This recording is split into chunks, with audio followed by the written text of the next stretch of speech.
Hello à tous, ici Anne Ponty et bienvenue dans un nouvel épisode du Chantier.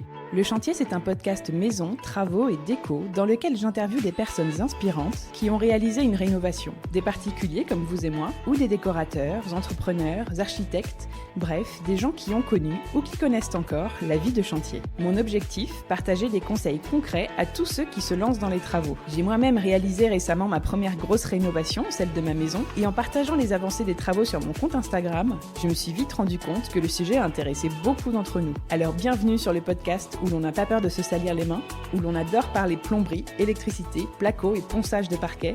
Bref, bienvenue sur le chantier.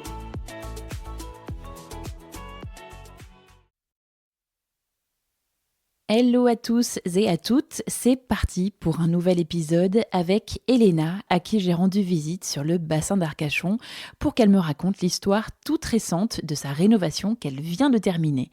Elena n'en est pas à sa première expérience de chantier, mais elle ne connaissait que la construction. Et dans cet épisode, on a beaucoup parlé de la différence entre chantier de rénovation et de construction. C'était super intéressant, je pense que ça vous parlera aussi. On a aussi beaucoup parlé, et c'est d'ailleurs le sujet principal de cet épisode, de rénover pour un projet locatif, car cette maison a pour vocation d'être louée en location saisonnière.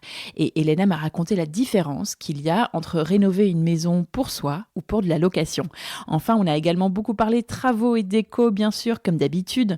Et Elena partage avec vous ses bonnes adresses, le meilleur et le pire moment de ses travaux, le plus gros challenge, la meilleure idée et le pire raté de son chantier.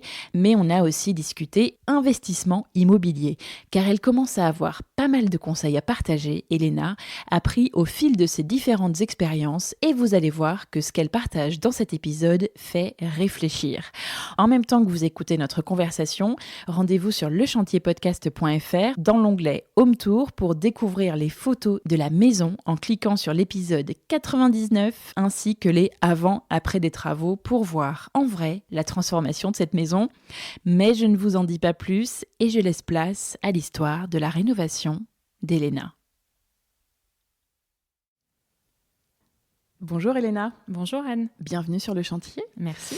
Merci de m'ouvrir les portes aujourd'hui de ta très belle maison, fraîchement rénovée. Ça fait quoi, 1 mois que tu as fini ? À peu près. Ouais. À peine terminé. On est sur le bassin d'Arcachon aujourd'hui, dans cette maison que tu as achetée, rénovée avec ton conjoint. Oui. Non pas pour y vivre, comme c'est souvent le cas dans les épisodes de ce podcast, mais pour la louer. Et la louer en location courte durée, plutôt. Exactement, en saisonnier. Voilà, vu que tu es sur le bassin, ça a tout son sens en Tout plus. à fait, ouais. La location saisonnière. Sujet tellement intéressant, particulièrement en plus, je trouvais que ça tombait bien à l'approche de l'été. Voilà, la période était appropriée et je me suis dit que ça intéresserait peut-être les personnes qui se posent la question d'investir dans ce genre de projet immobilier. Et puis, de toute façon, il faut dire que le résultat de ta rénovation est particulièrement beau et intéressera donc tout simplement, je pense, les personnes qui écoutent ce podcast et aiment les belles choses et la décoration. Alors, pour commencer, est-ce que tu peux répondre à la question rituelle de début d'épisode ? Est-ce que tu peux te présenter, nous dire d'où tu viens, ce que tu fais dans la vie et avec qui tu habites, non pas dans cette maison du coup, mais tout près d'ici ? Donc, je suis Elena, je suis installée sur le bassin d'Arcachon depuis 6 ans avec mon conjoint et mes 3 enfants. Et donc, dans la vie, j'ai une double casquette. Je suis à la fois maman au foyer et créatrice de contenu. Oui, sur Instagram ? Sur Instagram, sur mon compte Elena Ola. Très bien. Alors, comment toute cette histoire a démarré avec cette maison ? Raconte-moi, c'était quoi votre projet d'achat IMO ? Qui n'est pas votre premier projet d'achat immobilier, on va en parler. Tout à fait, ouais. C'était quoi le projet et quels étaient vos critères de recherche ? Alors, on sortait tout juste de la construction de notre maison principale. Donc, comme tu le dis, on a eu divers projets immobiliers dans notre vie à ce jour. Et donc, pour ce projet-là, on avait le souhait de trouver une maison sur le bassin d'Arcachon avec du cachet. Dans mon idéal, à la base, c'était une arcachonnaise. Et oui, les petites maisons typiques. Oui, très jolies. Et, voilà. Alors, l'arcachonnaise, pour décrire rapidement, s'il y en a qui ne voient pas ce que c'est, bon, allez sur Google, tapez maison arcachonnaise. Mais c'est des petites maisons, souvent, alors c'est des plein pieds, souvent particulièrement. Et qui ne sont pas très grandes. Qui ne sont pas très grandes, mais très reconnaissables de par leur architecture, en fait. En général, il y a la pierre qui est... les fenêtres qui sont entourées... Voilà. tu as un entourage des fenêtres avec la pierre qui sont taillées. Tu vois, tu as un dessin là comme des... Comment on dit? Bon, bref, allez voir sur Google. Voilà.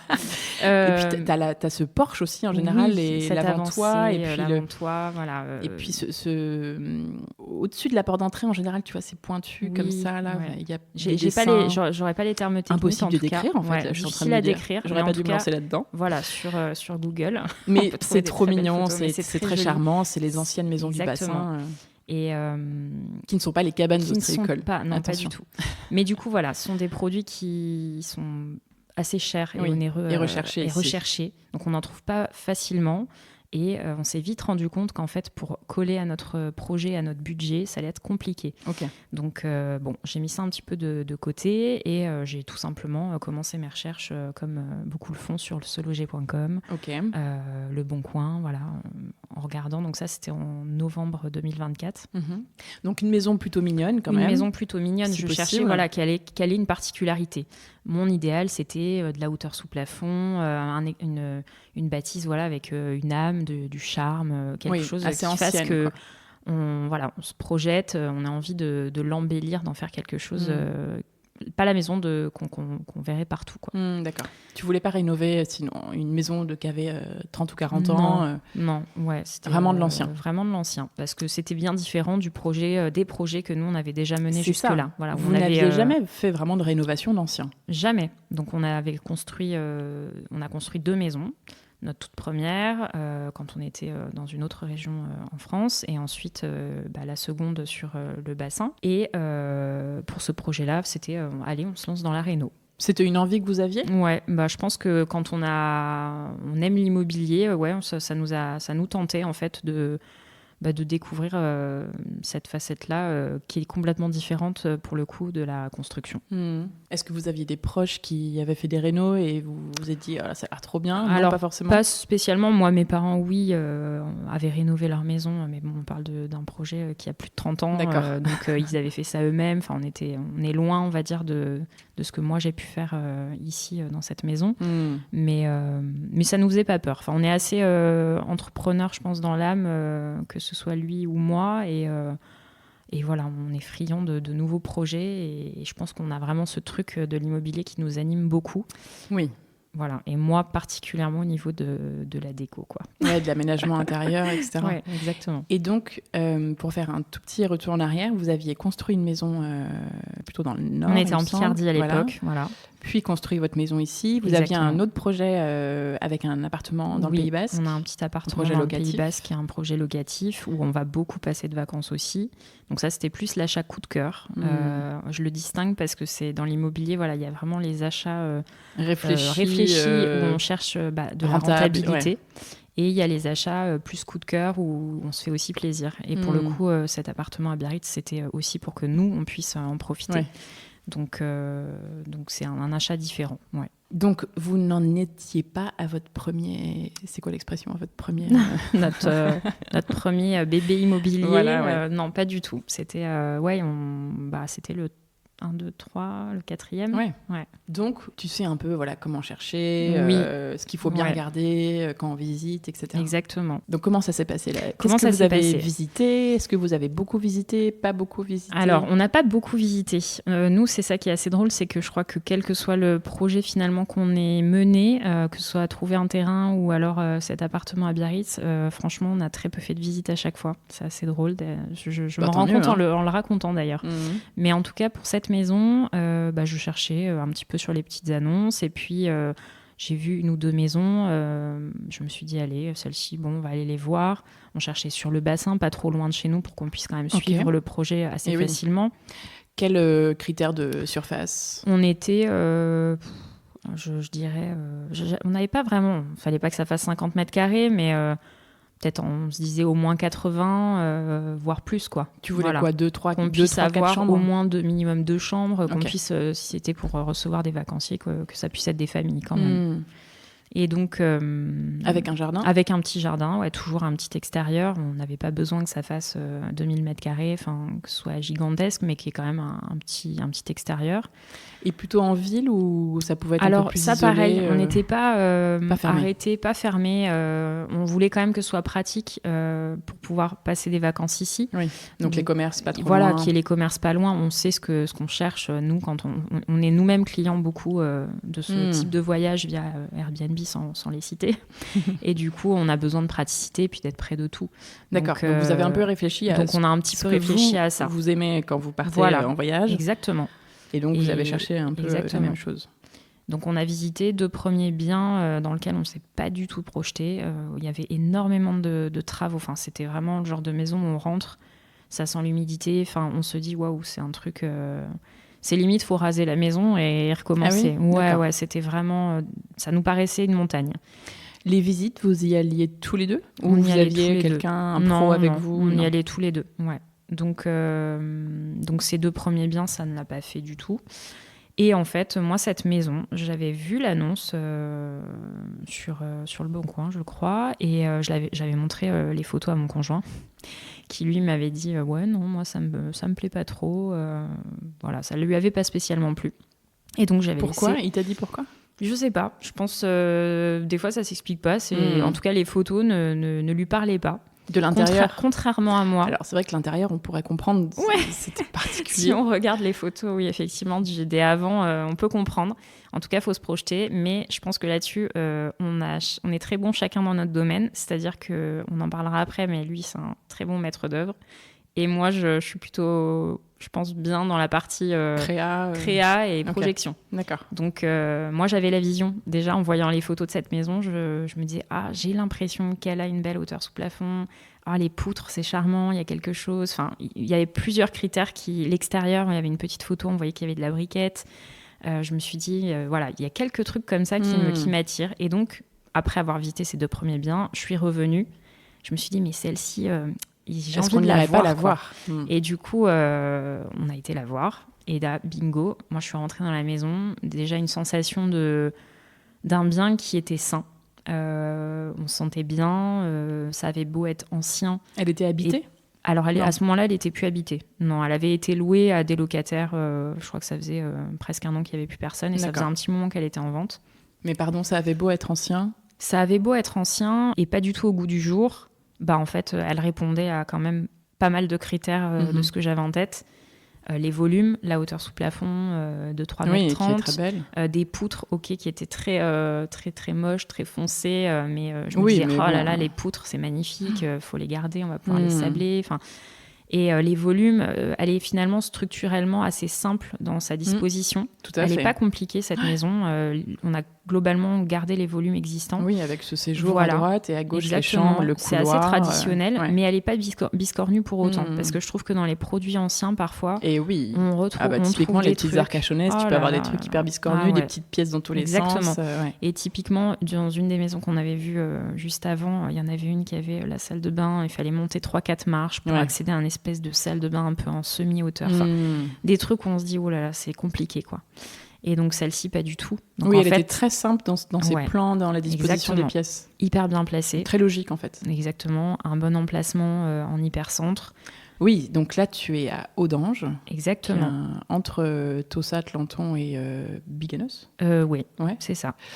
Donc vraiment au fond du bassin, un peu entre le Ferret et Arcachon et Pilat en fait. J'allais dire. Donc c'est un peu entre les deux, c'est pas mal. C'est ça, c'est pas mal. Finalement, oui, c'est un endroit, je pense, qui est moins connu du tourisme peut-être. Oui, sans doute. Mais qui a l'avantage de se retrouver sur un entre-deux pour permettre aux voyageurs à la fois d'aller découvrir la dune du Pilat, Arcachon et tous ces endroits magnifiques, et aussi tout le côté du Ferret. Et du coup, je me suis dit, mais en fait, c'est pas mal, quoi. Ça peut être un bon plan. Et en plus, dans Audange, elle est placée elle est en hypercentre. On est vraiment au bout de la rue. On a la poste, les boulangeries, pharmacies. Enfin, il y a vraiment tout, quoi. On peut se déplacer en vélo, à pied, sans problème. Ouais. Et alors, c'est rigolo. Je t'ai pas dit, mais donc tout à l'heure, je suis arrivée et j'ai vu qu'il y a un panneau La Poste qui indique ta rue. Ouais. Parce que ici, donc, tu m'as dit que c'était l'ancienne poste, en fait. Exactement. Mais donc, la nouvelle poste, aujourd'hui, elle est juste à côté ? Elle est au bout de ma rue, ouais. Mais non, mais trop drôle. Non, c'est drôle. Alors, là-dessus, il y a une petite histoire assez rigolote. C'est quand on a acheté la maison, pas longtemps après avoir eu les clés, on a discuté avec les voisins, qui sont des personnes âgées, et qui nous ont fait savoir qu'apparemment, c'était l'ancienne poste de la ville d'Audange. Donc, on est resté sur cette information-là. On n'a pas spécialement creusé parce qu'on était en plein dans les travaux. Et y a de ça même pas quelques semaines, vraiment. Donc, fin du chantier, je me suis dit, tiens, je vais quand même essayer de trouver des infos là-dessus parce que c'est curieux.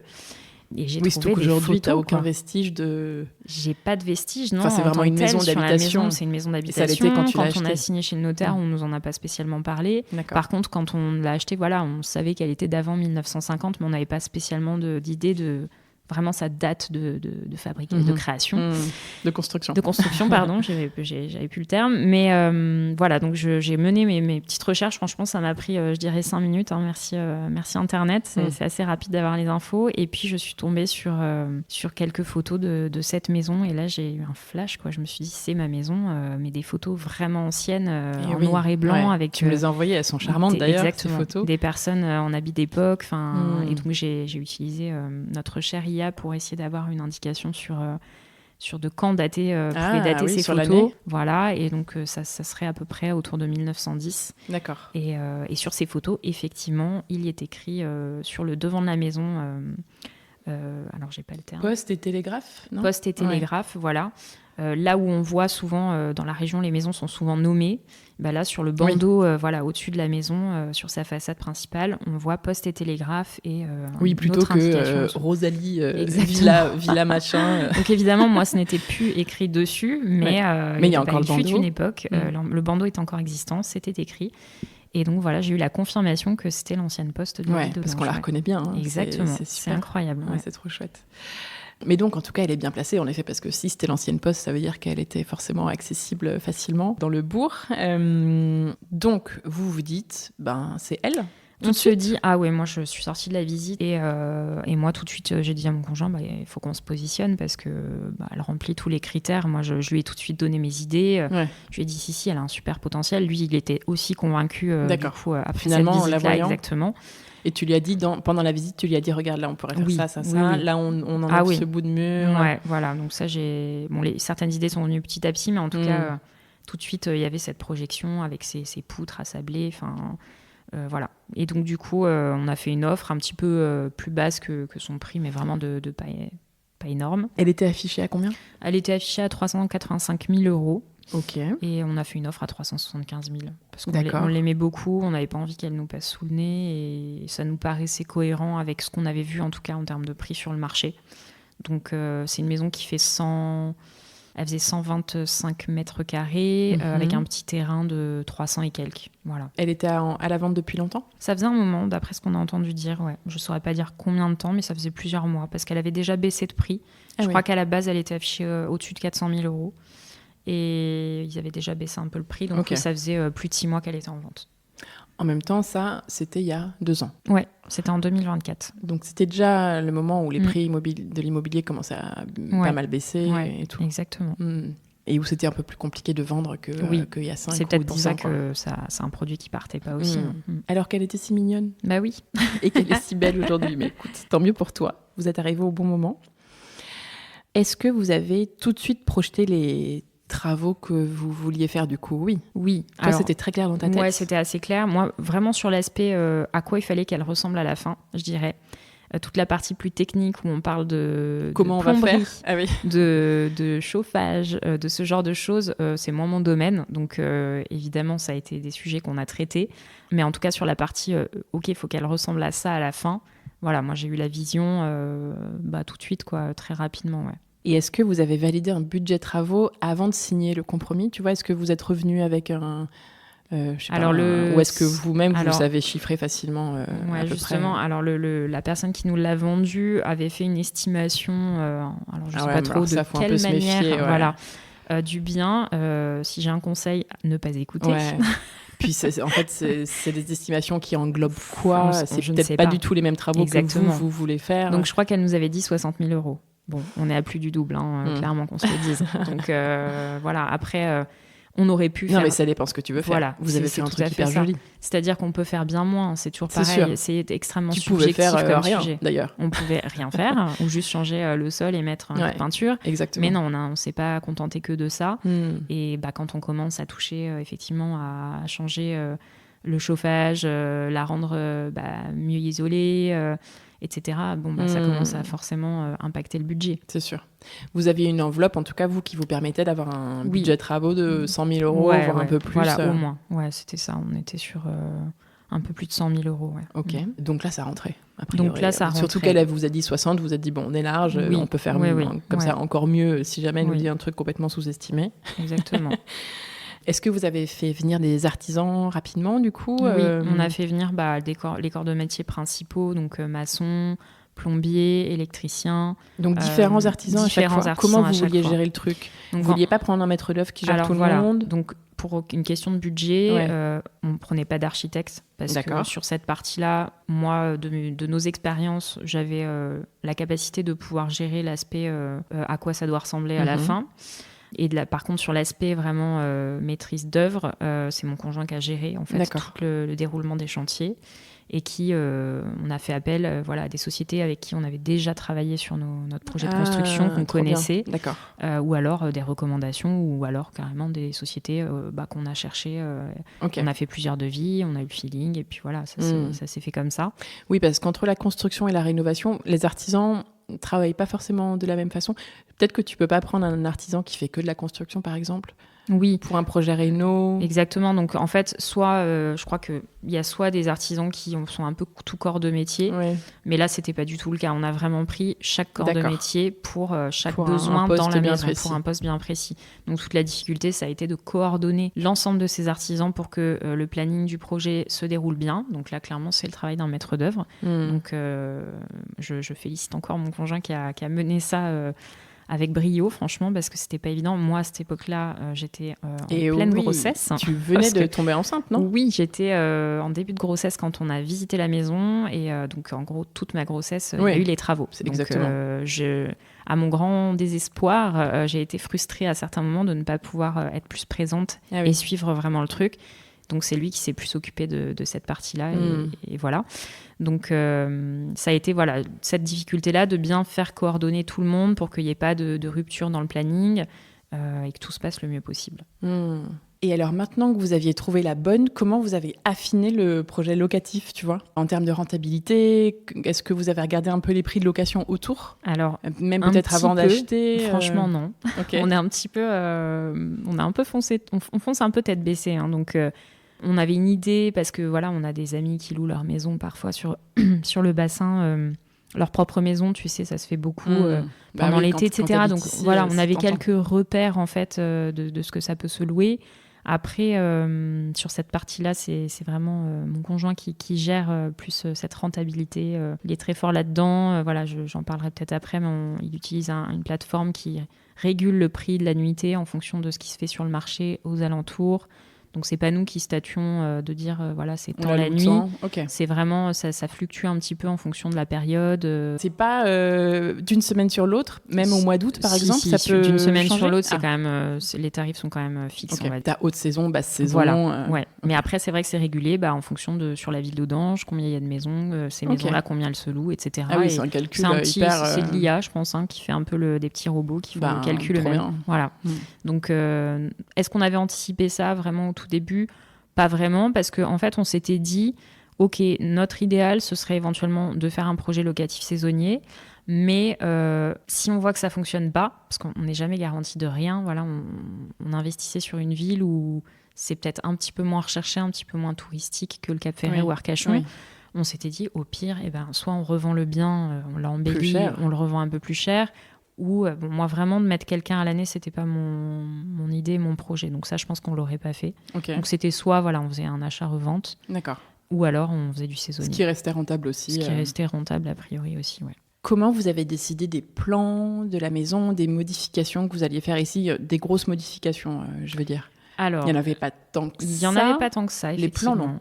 Les plans, on n'en avait pas du tout. Donc c'est, Si les plans ont changé au fond de la maison, là. Oui, il y a une petite restructuration sur le fond de la maison. Ouais. Exactement. Donc au niveau des plans, c'est pas moi, j'ai honte, hein, mais je suis... Pourquoi ? Je suis pas, je maîtrise pas en fait spécialement d'outils de modélisation. Mais c'est pas grave, truc d'archi ou quoi. Ne dis pas j'ai honte. Non, mais j'ai honte dans le sens où en fait, je pense que quand on a des bonnes idées, c'est cool aussi de savoir les mettre un peu sur papier. Tu serais plus, t'aurais plus ce serait plus facile. La gestion et à moi, 360. je suis un petit peu en mode, j'ai les idées, débrouillez-vous. J'ai mon Pinterest, je vais vous montrer, puis ça va bien se passer. J'ai aussi fait ça pour mon projet de construction et ça s'est bien passé. Et pour le coup, il y avait quand même besoin de plans. Donc, monsieur a pris, et puis moi, encore une fois, j'étais enceinte jusqu'au cou, donc je pense que il y avait beaucoup de fatigue aussi autour de ça. Tu parles de ta construction ou de la réno ? De la rénovation. Je parle de la rénovation. Et du coup, c'est monsieur qui a trouvé un outil de modélisation, qui a fait les plans parce qu'il y en avait besoin pour pouvoir implanter les nouveaux circuits au niveau électrique, etc. Il fallait faire un plan électrique, un plan de plomberie. On était obligé d'avoir un plan de plomberie, un plan électrique et de montrer quand même ce vers quoi on voulait aller. Donc, parce qu'il fallait refaire toutes les lecs et la plomberie dans tous les cas. Ouais. Et donc, dans quoi vous vous engagiez en termes de travaux ? Qu'est-ce que vous projetiez de faire là ? À ce moment-là, on avait globalement pour projet effectivement de remettre aux normes au niveau électrique. On a fait quand même... la maison était plutôt bien classée. Le DPE avait sorti D, donc c'était plutôt bien pour une maison ancienne comme ça. Ouais. Et on s'est quand même dit, ça vaut le coup d'essayer de mieux la rendre mieux isolée. Donc et de changer aussi le système de chauffage qui était une chaudière au gaz classique. Oui, avec des radiateurs en fonte. Voilà, avec des radiateurs en fonte. Certes jolis, mais dans la conception de la maison, c'était pas possible de les maintenir. Donc là, on est passé sur une pompe à chaleur avec un gainable qui permet d'avoir à la fois le chauffage et la clim. Donc tout le circuit en fait passe dans les combles de la maison via des petites grilles d'aération au niveau des plafonds. Qui sont hyper discrètes. C'est hyper discret. Et j'ai ça chez moi, dans ma maison principale aussi, c'est juste génial, parce que rien ne se voit. Trop bien, tu gagnes vachement de place en termes d'ameublement. Tout à fait. Et puis, c'est extrêmement confortable, en fait. On gère tout avec des petites commandes. Et puis on régule la température comme on ne voit pas. En effet, à un moment, je cherchais les blocs clim, tu vois, et je dis là, mais ils sont où ? Et donc, non, c'est des grilles dans chaque pièce. C'est ça. Donc c'est drôle parce que c'est une maison ancienne, mais avec quelques côtés très modernes, du coup, qui a été rénovée, qui sont appréciables. Et du coup, vous avez gagné Vous êtes on a probablement gagné, je ne saurais pas dire, mais oui, c'est sûr que si on faisait repasser le DPE, on serait peut-être en C, c'est fort probable. Ouais. Donc ça, et puis après, vous avez fait un petit peu de démolition quand même. Ensuite, il y a eu de la démolition, donc ça, c'était vraiment le tout début du chantier où on s'est chargé nous-mêmes de cette partie-là. Donc on a cassé la cuisine, il y avait un bar aussi ancien. Juste là, devant moi. Voilà, très très moche. Là, on est sur la table de la salle à manger. Exactement. Du séjour. Ouais. Et là où tu as fait une banquette sous la verrière de la cuisine, il y avait à la place de cette verrière en fait un bar, un gros comptoir là, bar en briques, le truc pas très heureux. Exactement. Donc on a tout cassé, du tout évacué. On a fait pareil avec la grande cheminée qui était dans le salon. C'est vrai. Et ça a été la première partie, vraiment la partie démolition qu'on a fait nous-mêmes pour gagner quelques euros quand même parce que ça chiffre vite. Et vous avez aussi enlevé ouvert une partie du couloir. Exactement. Qui se trouve derrière toi, où maintenant il y a une grande arche que vous avez ouverte dans la cloison. Oui. Donc ça, moi, c'était mon souhait, c'était de ce couloir, il menait aux chambres globalement. Il était complètement fermé par une porte. Ça apportait pas grand-chose, clairement, à part de l'obscurité au final. Et vraiment délimiter l'espace nuit de l'espace vie, mais bon. Oui, mais aujourd'hui, je pense qu'avant tout, on cherche de la clarté, des volumes, quelque chose où ça circule bien, et ça n'avait pas de sens de le maintenir. Donc je me suis dit, allez, on ouvre avec 2 grandes arches, parce que j'adore les arches, j'en ai aussi beaucoup chez moi. Et donc ça, c'est la partie maçon qui a cassé, qui a fait le nécessaire pour ouvrir. Et en fait, une fois fait, ça paraissait une évidence. Donc aucun regret là-dessus. Et puis, ça enlève des portes aussi. Ça enlève des portes, en fait. Il y en avait une dans la cuisine, du coup, qui n'avait plus de sens, puisque la cuisine, de la manière dont on allait la placer, il n'y avait pas de raison de garder cette porte. Oui, elle était semi-ouverte, en fait, la cuisine que vous alliez faire. Et du coup, on a eu voilà, un peu de démolition, bougé quelques murs, donc aussi dans le fond de la maison, où il y avait, on avait un garage, une espèce de petit garage, alors pas pour garer une voiture, mais vraiment un endroit de stockage, on va dire, qui devait faire une dizaine de mètres carrés. Et là, donc dans cette partie de la maison, il y avait les toilettes, la salle de bain, une espèce de pièce avec une cuisine sûrement un peu secondaire. Et moi, je me suis dit, il faut que la salle de bain soit agrandie, elle est trop petite. Il n'y avait pas de fenêtre, c'était une lucarne. Surtout qu'il n'y en avait qu'une. Des pavés de verre même, je dis une lucarne, mais je crois que c'était des pavés de verre. Il n'y en avait qu'une. Une salle de bain alors que cette maison avait 3 Alors, elle avait 3 chambres officiellement. Ouais. Nous, au final, on a fait une supplémentaire. Cette cuisine a été donc il fallait une grande salle de bain. Exactement. Donc, du coup, on a récupéré des mètres carrés de cette partie garage. Qu'on a réintroduit pour la salle de bain, et on a gardé une partie du garage qui est devenue un cellier avec la partie buanderie, machine à laver. Exactement. Donc il y a eu un petit peu de mouvement au niveau des murs, des cloisons, pour que ça soit bien droit, d'équerre, et que le volume soit cohérent. Mais le reste des pièces n'a pas bougé, les chambres n'ont pas bougé. Les chambres n'ont pas bougé, elles ont toute une surface vraiment chouette. Ouais, elles sont grandes. De base, je pense qu'elles doivent bien faire 14 mètres carrés environ. On est sur une surface globale de la maison, on partait sur, je crois, 125 mètres carrés, et maintenant on est à 132. Le fait d'avoir réintroduit comme ça quelques mètres carrés du garage, en fait, dans la salle de bain, qui n'était pas compté. Qui n'était pas compté, ça nous a permis aussi de gagner un petit peu de surface de mètres carrés, et c'est pas rien, parce que quand on parle rentabilité, les mètres carrés, ça compte. Donc ça, c'est sûr. C'était intéressant de le faire. Et au niveau des inspirations et des décisions un peu plus déco, du coup, comment tu t'es inspirée? Comment tu as trouvé tes idées? Eh ben, moi, j'avais... déjà, il y a cette histoire de poutre qui est vraiment intéressante dans la maison, qui apporte énormément de cachet. Donc, c'était évident qu'il fallait les garder, faire un sablage pour récupérer un bois un peu plus clair. Donc, c'est ce qui a été fait. C'est vrai qu'il y a ces poutres dans tout le séjour. Ouais, donc c'est magnifique. Et donc, on ne sait pas si c'est d'origine ou si ça a été rajouté après. Voilà, c'est difficile à dire. Mais voilà, c'est vraiment... C'est vrai, parce que dans la région, c'est pas très courant. Non. Donc, oui, en gros, c'est pas une charpente qui tient en fait la maison, pas du tout. Hein. C'est vraiment un élément plus décoratif. Ouais. Et voilà, déjà, quand ça a été une des premières choses qui a été faite dans la maison, le sablage des poutres, parce que ça dégage énormément de poussière. Oui, c'est bien de le faire au début. C'était bien de le faire au début. Donc voilà, on a une société qui s'est chargée de ça, qui a également sablé tous les parquets des chambres. C'était du pain, en fait, du pinch pain.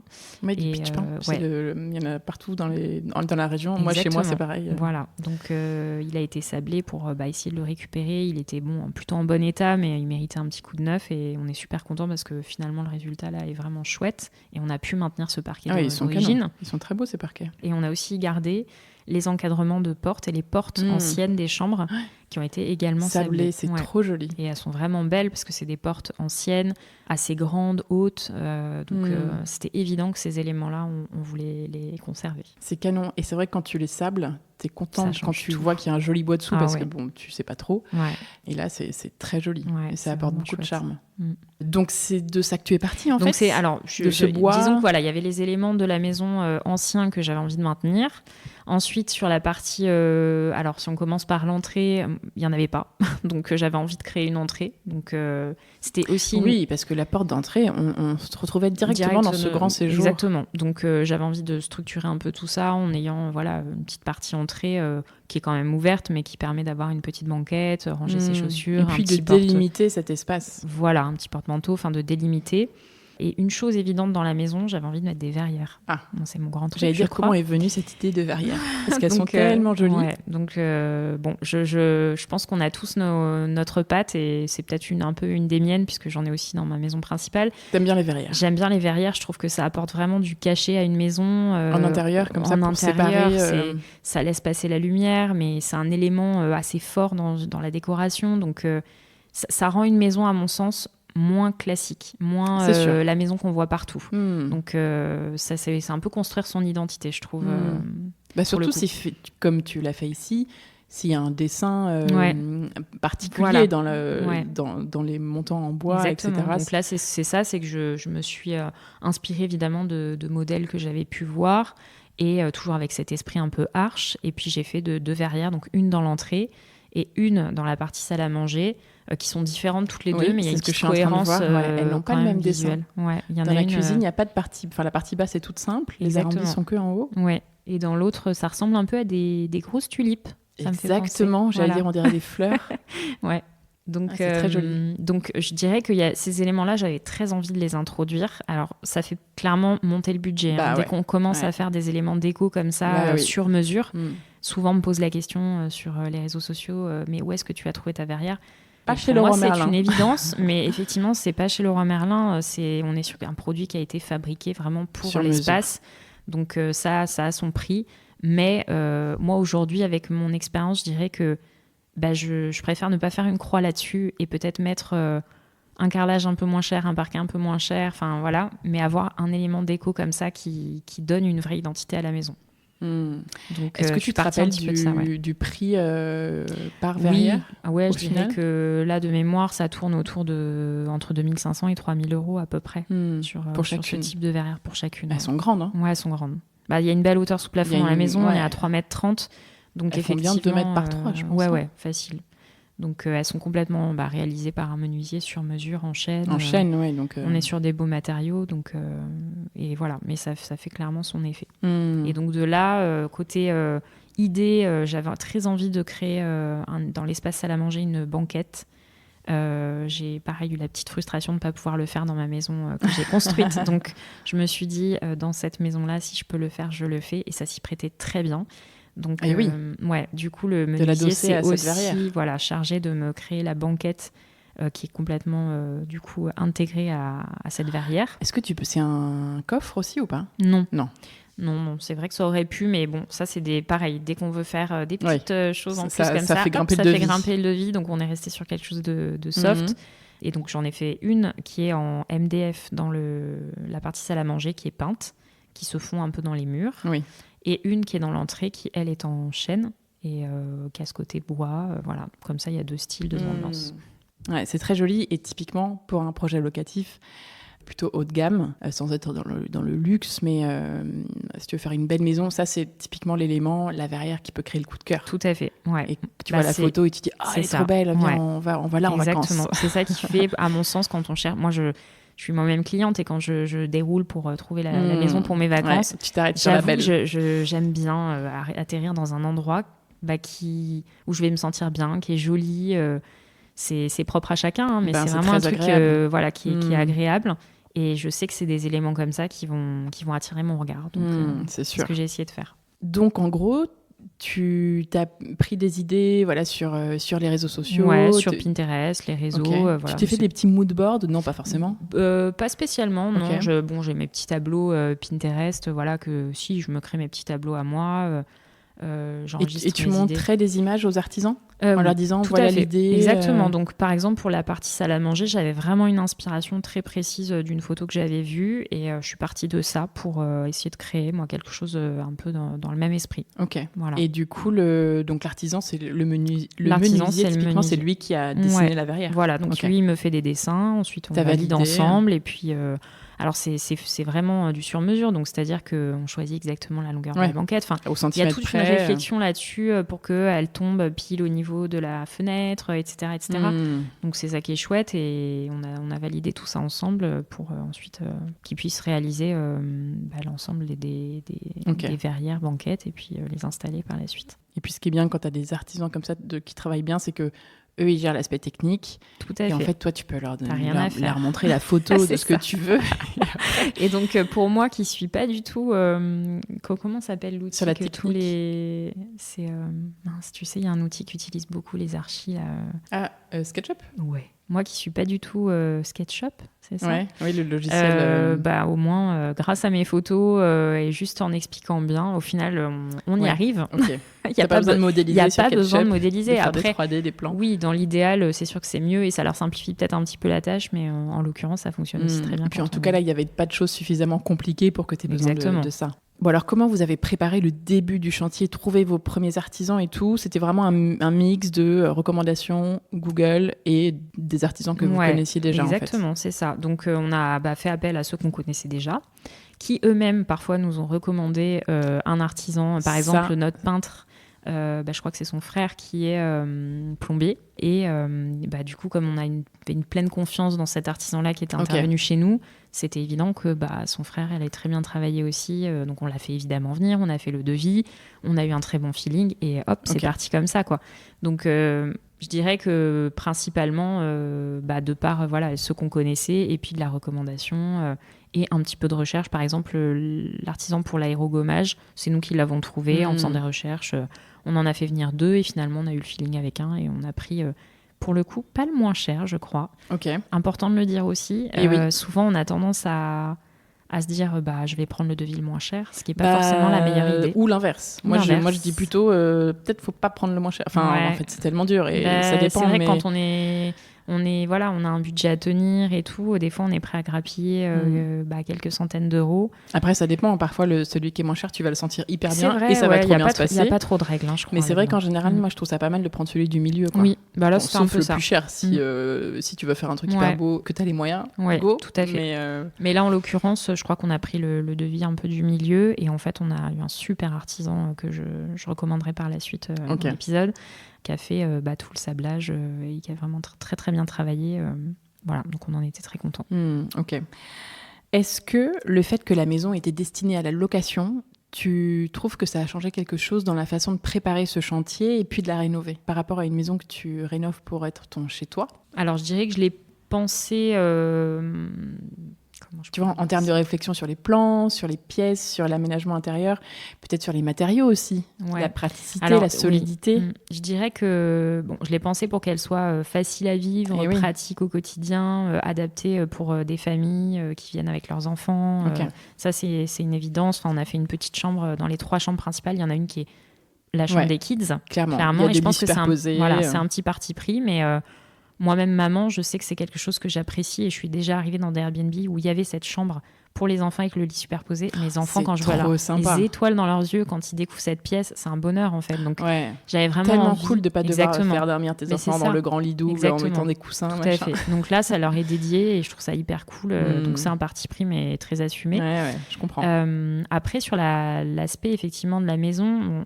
Sur le sol, par exemple, c'était évident qu'on voulait mettre quelque chose de facile d'entretien, des grands carreaux de carrelage, que ça ne s'abîme pas dans le temps, que ce soit facile à nettoyer. Oui, effet béton ciré au lieu d'un vrai béton ciré. Bah oui, parce qu'un vrai béton ciré, pour l'avoir chez moi, dans la maison, on sait que c'est quelque chose qui va mal vieillir, quoi. Clairement, qu'on se le dise, ça peut mal vieillir. Qui peut s'abîmer. Donc du coup, le carrelage, c'était une évidence. On a quand même hésité avec du parquet, mais en fait, on est vite revenu à la raison. On s'est dit non, ça va être plus facile, sachant qu'on est dans une région où les gens vont à la plage, ramènent du sable, etc. C'était simple de mettre du carrelage. Donc oui, il y a un très beau carrelage. Mais c'est un joli carrelage, Des grandes dalles, mais on en parlera tout à l'heure. Voilà, ça fait un rendu assez uni et donc c'est un parti pris. On a fait ce type de choix-là pour que ce soit bien adapté pour une maison de vacances. Ok, donc clairement ça a influencé votre réflexion et vos choix. Complètement, ce serait pour moi, j'aurais mis du parquet. Donc oui, il y a certains aspects où ça a influencé au niveau de nos choix. Il s'est passé quoi le jour 1 du chantier ? Est-ce que tu te rappelles de ce jour ? Tu vas rigoler. Alors, on a eu les clés et moi, j'étais pas là. La première fois où on a passé la porte, vraiment en ouvrant la porte nous-mêmes, en fait. C'est mon conjoint donc il m'a envoyé une photo. Il y avait une petite fuite au niveau du plafond. Et donc là, on s'est dit, waouh, c'est quoi cette blague ? Dans le séjour ? Oui, dans le séjour. Je crois qu'il y avait eu des fortes intempéries quelques jours avant.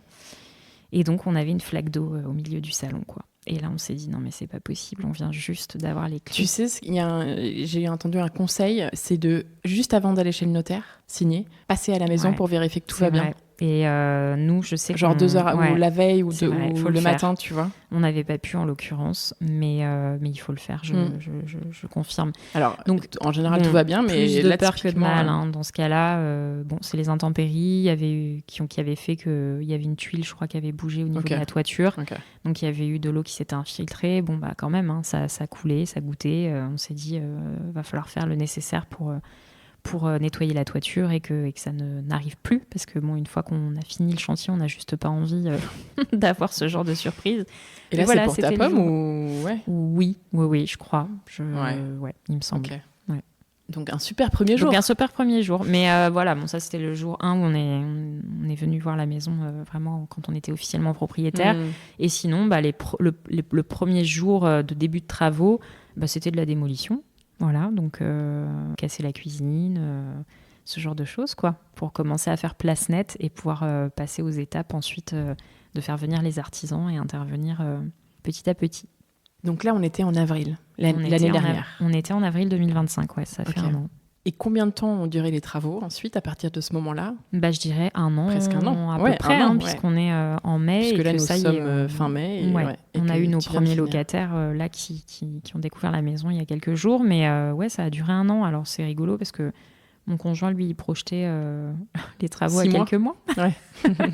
Et moi, je lui disais, ah non, je pense que ça va être un peu plus que ça quand même. Ça me paraissait évident, mais bon, ça, je pense que c'est le côté féminin-masculin, je sais pas, peut-être. mais voilà, donc ça a duré un peu plus de temps. Et aussi parce qu'on a rajouté, je pense, des choses petit à petit. Au fur et à mesure sur le projet. Typiquement, oui...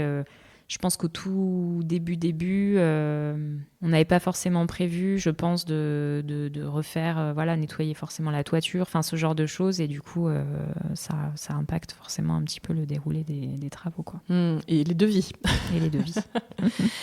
Le challenge de cette maison, c'était de la remettre au goût du jour, clairement. Tout à fait. Et de garder certains atouts et aspects anciens qui, toi, t'avais fait craquer sur la maison.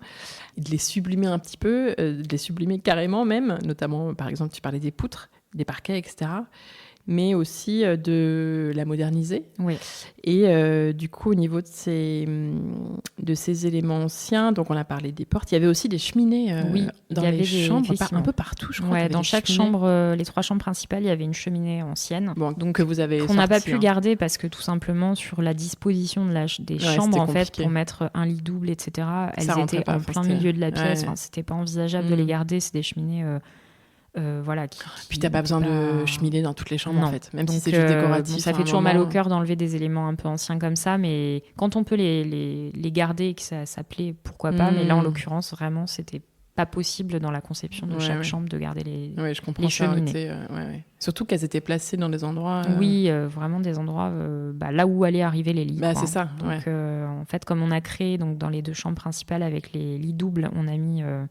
une tête de lit en fait en placo pour pouvoir avec un peu niches. de déco, avec les niches et aussi mettre un papier peint au-dessus, vraiment créer un petit cocon, quoi. Donc elles étaient placées à ces endroits-là, du coup c'est pour ça qu'elles n'ont pas pu rester. Oui, donc ça faisait partie de la démolition. Et puis après la démolition, ça a été quoi les différentes étapes ? Bon, il y a eu l'élec, la plomberie, où les artisans ont dû... Ouais, il y a eu élec, plomberie, il y a eu un gros travail quand même au niveau des placos, du peintre. Alors tout n'a pas été replaqué, que quelques zones, mais sinon il y a eu un peu de travail parce que beaucoup de murs étaient en... Il y avait beaucoup, en fait, au niveau du plafond du salon, il y avait pas mal de petites fissures, donc c'est du plâtre, en fait. Le plafond était en plâtre. Donc, entre les poutres ? Ouais, exactement. Donc là, il y a eu tout un travail de rebouchage, de bien relisser l'ensemble, d'enduit, etc., pour récupérer quelque chose de net. Avant la peinture, donc il y a eu un gros travail, c'est de l'ancien, hein. Pareil dans les chambres, il y avait des couches et des couches de papier peint, donc il a fallu tout enlever, donc je dirais qu'il y a eu les premiers gros postes, ça a été ça, vraiment de refaire les murs, tout reboucher. Il y a eu évidemment les sols qui ont été faits en amont des peintures, parce qu'en général c'est plutôt dans ce sens-là, donc sol et peinture vraiment en finition. Les radiateurs avaient été retirés pendant l'étape de la démolition. Au tout début. Et puis, toute la partie plus chauffage, gainable, etc., ça a été fait vraiment dans les premières étapes également. L'électricité, la plomberie, c'est vraiment dans cet ordre-là. Et puis ensuite, on termine par les sols, les peintures, les choses plus les revêtements, déco, les revêtements, quoi. Il y a aussi le jardin qui est très sympa et qui va être de plus en plus sympa. Là, c'est trop mignon. Vous avez commencé plein de petites plantations et tout. Ça fait un peu pendant. Oui, on l'a fait un peu pendant. Ou plutôt après. C'était, ça a été en plusieurs étapes. Je dirais qu'il y a eu au milieu de chantier, on a un artisan qui s'est occupé de faire toute la clôture, donc de la maison. Ah oui, parce que vous avez mis une jolie clôture en bois. On a mis du bois partout. Qui est un peu plus haute. Oui. C'est un petit peu plus haut que ça ne l'était. Et puis, il a aussi fait la terrasse parce qu'on avait une on avait une terrasse couverte, enfin une descente de toiture en fait, pour un espace couvert au niveau de la terrasse. Et là, il a fait une jolie terrasse en pin. Oui. On a intégré aussi une petite piscine coque. Donc ça, c'est pareil, ça faisait partie des éléments qui n'étaient pas forcément sûrs au début du chantier. Ah ouais, piscine ou pas. Ouais, exactement, parce que déjà, très petit jardin, hein, ça fait même pas 300 mètres carrés. Mais on s'est dit, en fait, si c'était nous et qu'on allait en vacances, tu voudrais une piscine. On voudrait une piscine. C'est évident d'avoir un point d'eau. C'est un vrai plus, quoi. Donc on a fait... Oui, parce que là, c'est vrai qu'il faut marcher un peu pour aller à combien de mètres de la plage? Oui, c'est pas très loin. Non, je pense que le bassin de baignade, les premières plages, non, c'est vraiment pas très loin. On doit être à 1 kilomètre et quelques. Ah oui, okay. Non, c'est à côté, mais c'est parce quand que même le bassin de baignade à Audange, qui est trop bien. Ouais. Cette espèce d'énorme piscine... pas naturel, mais fou, hein. Comment on appelle ça? Enfin, c'est un ancien bassin qui servait à quoi avant? Je sais pas. Et maintenant, tu peux te baigner là-dedans, c'est trop bien. Et c'est de l'eau de mer, c'est ça? Donc, bref. Du coup, la piscine... Mais bon, même si la plage n'est pas très loin, c'est cool d'avoir la piscine. C'était un vrai atout. Et du coup, on a pris le parti de faire une piscine coque. Donc, c'est une petite piscine qui fait 3 par 2, je crois, donc assez petite. Elle fait moins de 10 mètres carrés, et ça, c'est important de le souligner, parce que du coup, pas besoin de faire de demande de déclaration de travaux. T'as pas besoin de DP. Exactement. Okay. Donc en fait, quand ça fait moins de 10 mètres carrés, on peut le faire. Donc du coup, la piscine coque, c'était évident, déjà moins cher en termes de budget, et ça va très vite à installer. Et donc, j'imagine. Franchement, et ça doit être moins... Oui, en fait vachement moins cher qu'un... Ouais, c'est beaucoup moins cher. Je crois qu'on est autour d'un budget de 10 000 et quelques euros sur une petite piscine comme ça. Donc voilà, donc elle est petite, mais franchement, elle est là et c'est important de le souligner. Et elle est belle en plus. Et elle est jolie. Et c'est un pisciniste qui l'a faite? Oui, ouais. Donc voilà, on choisit le modèle, il y a plein de tailles différentes, de formes. On choisit le modèle, il vient et on toujours s'est posé, quoi. Ah ouais. Donc on a fait aussi le choix de mettre une petite pompe à chaleur pour pouvoir proposer la piscine chauffée. Ça c'est cool, parce que ça veut dire que s'il fait beau, dès le mois d'avril, on peut se baigner, quoi. Ah ouais, trop bien. Mais en plus, regarde, là en avril, il a fait hyper chaud ici. Exactement. Là, on est fin mai et on vient de se prendre une semaine de canicule. Ouais. Donc oui, c'est bien. Et à la fois, l'eau n'est pas encore chaude parce qu'elle n'a pas vraiment eu le temps de chauffer.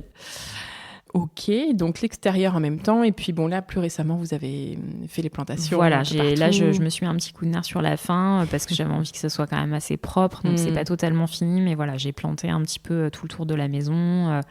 Parce qu'il n'y a rien de plus joli qu'une maison avec de la végétation quand même, ça rend les choses vivantes. Voilà. Donc il y a encore quelques finitions, mais déjà ça donne un autre look à la maison. Ouais, c'est clair. Et on a aussi, je ne l'ai pas précisé, mais il y aura, on ne l'a pas encore fait, au niveau de la terrasse couverte, on va avoir toutes les poutres qui vont être peintes en blanc. Oui. Là, dans les prochaines semaines. semaines. Et je pense que c'est pareil, ça va donner un autre look à l'extérieur. Parce que là, actuellement, tout est marron, donc c'est un peu tristouille. Ça va, mais c'est vrai que ça sera encore mieux en blanc. Donc voilà, mon idée, c'est tout en blanc avec un peu de canis en dessous. Trop pour sympa. Le côté un peu méditerranéen, même si on faire n'y est pas. grimper des plantes dessus, des fleurs. Voilà. Ça va être trop sympa. Comment ça s'est passé, ce chantier, globalement? Globalement, très bien. Okay. Ça fait toujours plaisir de prendre le recul et de se le dire. Franchement, on n'a pas eu j'ai pas de trucs croustillants ou vraiment de trucs catastrophiques qui se sont passés. Trop bien. On a eu des super artisans, c'est important de le dire, qui ont extrêmement bien bossé, qui ont été sérieux. C'est principalement dû à ça. Et ça change tout quand on a des gens fiables et qui viennent quand ils nous disent oui, je viens tel jour. Parce qu'on a fait face parfois, dans nos autres projets, des rendez-vous qui ne sont pas honorés ou quoi. Donc ça peut tout de suite prendre des proportions compliquées. Et là, il y a eu un très bon déroulement et on le doit aussi en partie au suivi de mon conjoint qui a fait ça avec brio quand même. Ouais. Alors, est-ce que tu peux nous donner des bonnes adresses, justement, d'artisans, entre autres, mais aussi peut-être de marques, de fournisseurs avec lesquels, où tu as aimé te fournir, toi, pour ce chantier? Alors, pour la partie matériaux, j'en ai 2 qui me viennent tout de suite en tête. Je dirais, au niveau des sols, je suis passée par les carreaux de Jean. Ah oui, le site bien connu. Voilà, site bien connu, qui propose un large choix de carrelage en tout genre. Donc, c'est ça qui est chouette, c'est que, pour donner un exemple, dans l'entrée, j'ai mis... des petits carreaux qui donnent un petit côté ancien, un peu esprit Un peu carotte ciment, voilà. mais terre cuite. Exactement. C'est très sympa. Voilà. Et dans le salon, on est sur un carrelage en 120-120 style béton ciré, donc quelque chose d'assez moderne dans une teinte claire. Et ensuite, dans la cuisine, on est sur un zélige marocain typique. En crédence. Voilà, et c'est quelque chose aussi de très joli. Donc, ils ont vraiment... Et les trois s'accordent super bien. Les trois s'accordent très bien.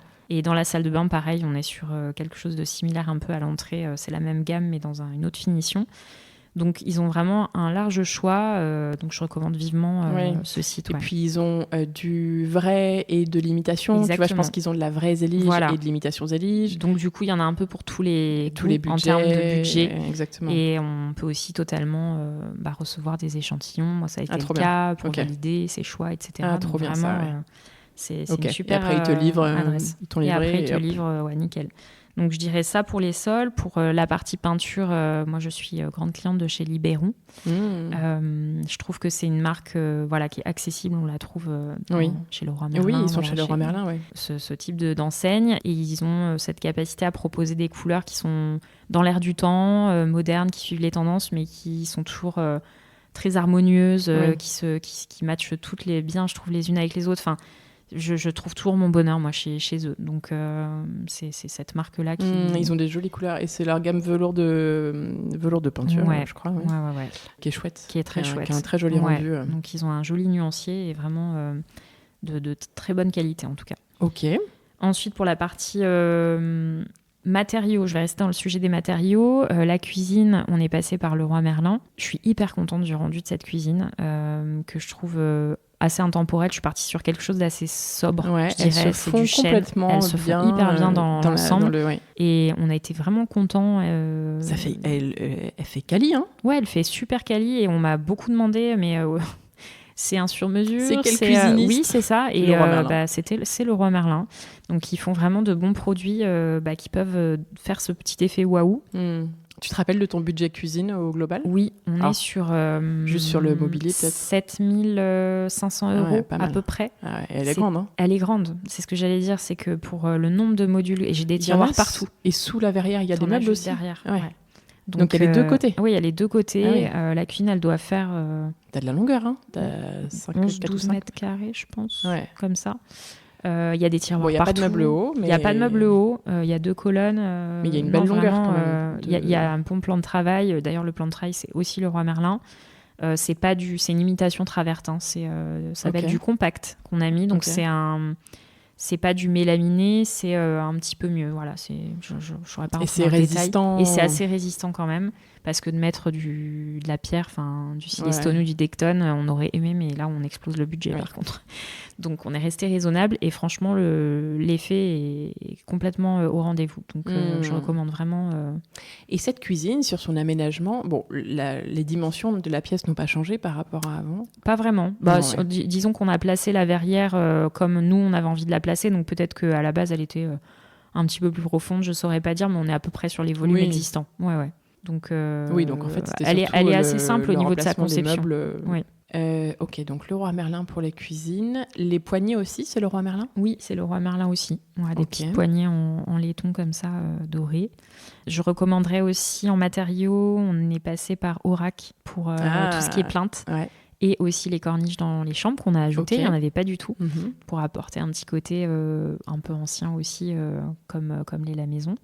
On a mis des très belles plaintes, très hautes. Je crois qu'elles font au moins jolies. Pas loin de 16. Ouais, 16, entre 16 et 20 cm, je dirais. Hein. On est sur du 18, je pense. Ouais, c'est vraiment chouette parce qu'elles sont... Donc, c'est pas du bois. Et non, ils ont un matériau très spécial. C'est du plastique, c'est un genre de PVC. Je veux pas dire de bêtises, mais voilà, j'ai ça aussi chez moi. Et en fait, c'est génial parce que ça se découpe facilement. Ça se peint. C'est très facile à poser. C'est super résistant. Ils en ont même qui sont flexibles. Exactement, ouais. Donc si t'as un arrondi, quelque chose comme ça, c'est hyper pratique. Et donc toutes les plaintes partout dans la maison? Toutes les plaintes partout, ouais. Ok. Alors pour les papiers peints, on est passé... Donc j'ai 3 papiers peints de 3 marques différentes que je recommande. La première, c'est Sandberg Wallpaper, donc enseigne suédoise. Trop beau, Sandberg. Magnifique, avec un choix extrêmement dans les végétaux, quoi, clairement. Sandberg, c'est vraiment... je pense que c'est une référence, clairement, on peut le dire. Ouais, franchement, je les vois partout. Voilà, donc si on aime les fleurs, les papiers peints, végétaux, ouais, etc. mais très... assez poétique, mais assez discret, je trouve facile à mettre. Ouais, tu vois, facile. C'est ça. Donc un peu dans tous les styles de décor. Ça se fond dans tous les styles. C'est pas des gros motifs hyper présents, c'est assez discret. Donc du coup, on est parti là-dessus. Ensuite, donc ça, c'est la chambre du milieu. Ça, c'est la chambre du milieu. C'est le papier peint qui est vert, dans les tons verts. Comme des grappes de raisin. Exactement. Ensuite, dans la première chambre, on est sur un paysage typique un peu du bassin et de la côte. C'est un panoramique. Voilà. Et là, on est chez Maison Monadora. Okay. Donc, c'est la société en fait de notre peintre qui a développé une société en parallèle qui est spécialisée dans le papier peint. Et donc, ils font de très jolis paysages un peu typiques de la région. Et autres. Et voilà, ils ont une super qualité de papier peint, c'est sur mesure. Moi, j'ai pu demander à ce que la couleur soit la plus proche possible de la tête de lit. Donc, pour de la peinture. Faire une harmonie des deux, en fait, ensemble. Donc, très bonne adresse. Ouais. Et ensuite, dans l'autre chambre, c'est Season Paper. Trop beau, Season. Trop beau. Et là, on est sur... il s'appelle Embrun. Donc, pareil, très typique. C'est le papier peint de la chambre d'enfant. Ouais. Ok. Et en termes de luminaires, il y a plein de luminaires sympas ici. Il y a plein de luminaires sympas. Alors, si je dois donner une bonne adresse déco, c'est La Redoute. Je pense que la maison est à 90% meublée en La Redoute. Ok. Moi, ça fait des années que je suis cliente chez eux et je le recommande vraiment, ce site, parce que on trouve des choses dans les tendances, accessibles en prix, de bonne qualité, qui durent dans le temps. Enfin, voilà. Et il y a souvent... des remises intéressantes sur le site, etc. Donc moi, les luminaires, je crois qu'ils viennent quasiment tous de chez La Redoute et l'ameublement aussi. Donc, vraiment, la petite déco, je vais plus vers des enseignes comme Monoprix, Fabrique de Style, aussi très bonne adresse d'ailleurs de la région. H&M Home, Zara Home, où on trouve plein de jolies petites choses c'est clair. trop Zara mignonnes. Home, c'est trop mignon. Ouais. Et puis après, j'aime beaucoup aussi Tikamoon. Pour la qualité de leurs meubles qui sont en bois massif. Ouais. Donc j'ai pris ici, on a la table basse, une console. Dans le salon, c'est Tikamoon, la table basse. Elle est trop sympa. En rotin. Et puis j'ai le meuble de la salle de bain qui est aussi en tech. Ah ouais, ils font des super meubles de salle de bain, je crois. Super rapport qualité-prix, je trouve. Ok. Alors les luminaires du couloir, tu m'as dit, c'est pas La Redoute, c'est le Roi. Les luminaires du couloir, c'est le Roi Merlin. Ouais, c'est ça. Donc, ils sont très sympas. Ils sont incroyables, vraiment super grands. Et je m'attendais pas à ce qu'ils soient si grands quand je les ai reçus. Et c'est bien pour ici. Je les ai achetés sur le site. Et en fait, un rapport qualité-prix, j'en parle souvent sur mon compte Instagram, mais je crois que je les ai payés une 60aine d'euros pièce. Donc, comme quoi on peut faire des belles trouvailles dans des grandes enseignes accessibles à tous, quoi. Et tu les as pimpés un peu, tu as juste changé le cordon. Tu as mis un joli cordon tressé en corde.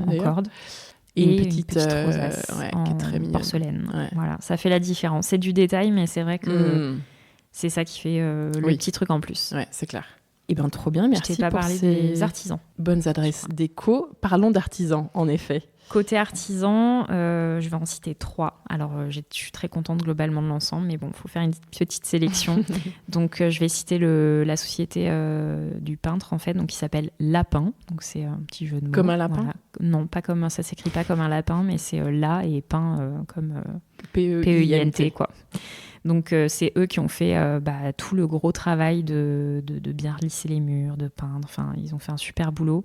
Et c'était pas évident parce qu'au niveau notamment des zones où il y a les poutres, faire en sorte, c'est pas droit en fait. Donc, que tout soit nickel, visuellement. Voilà.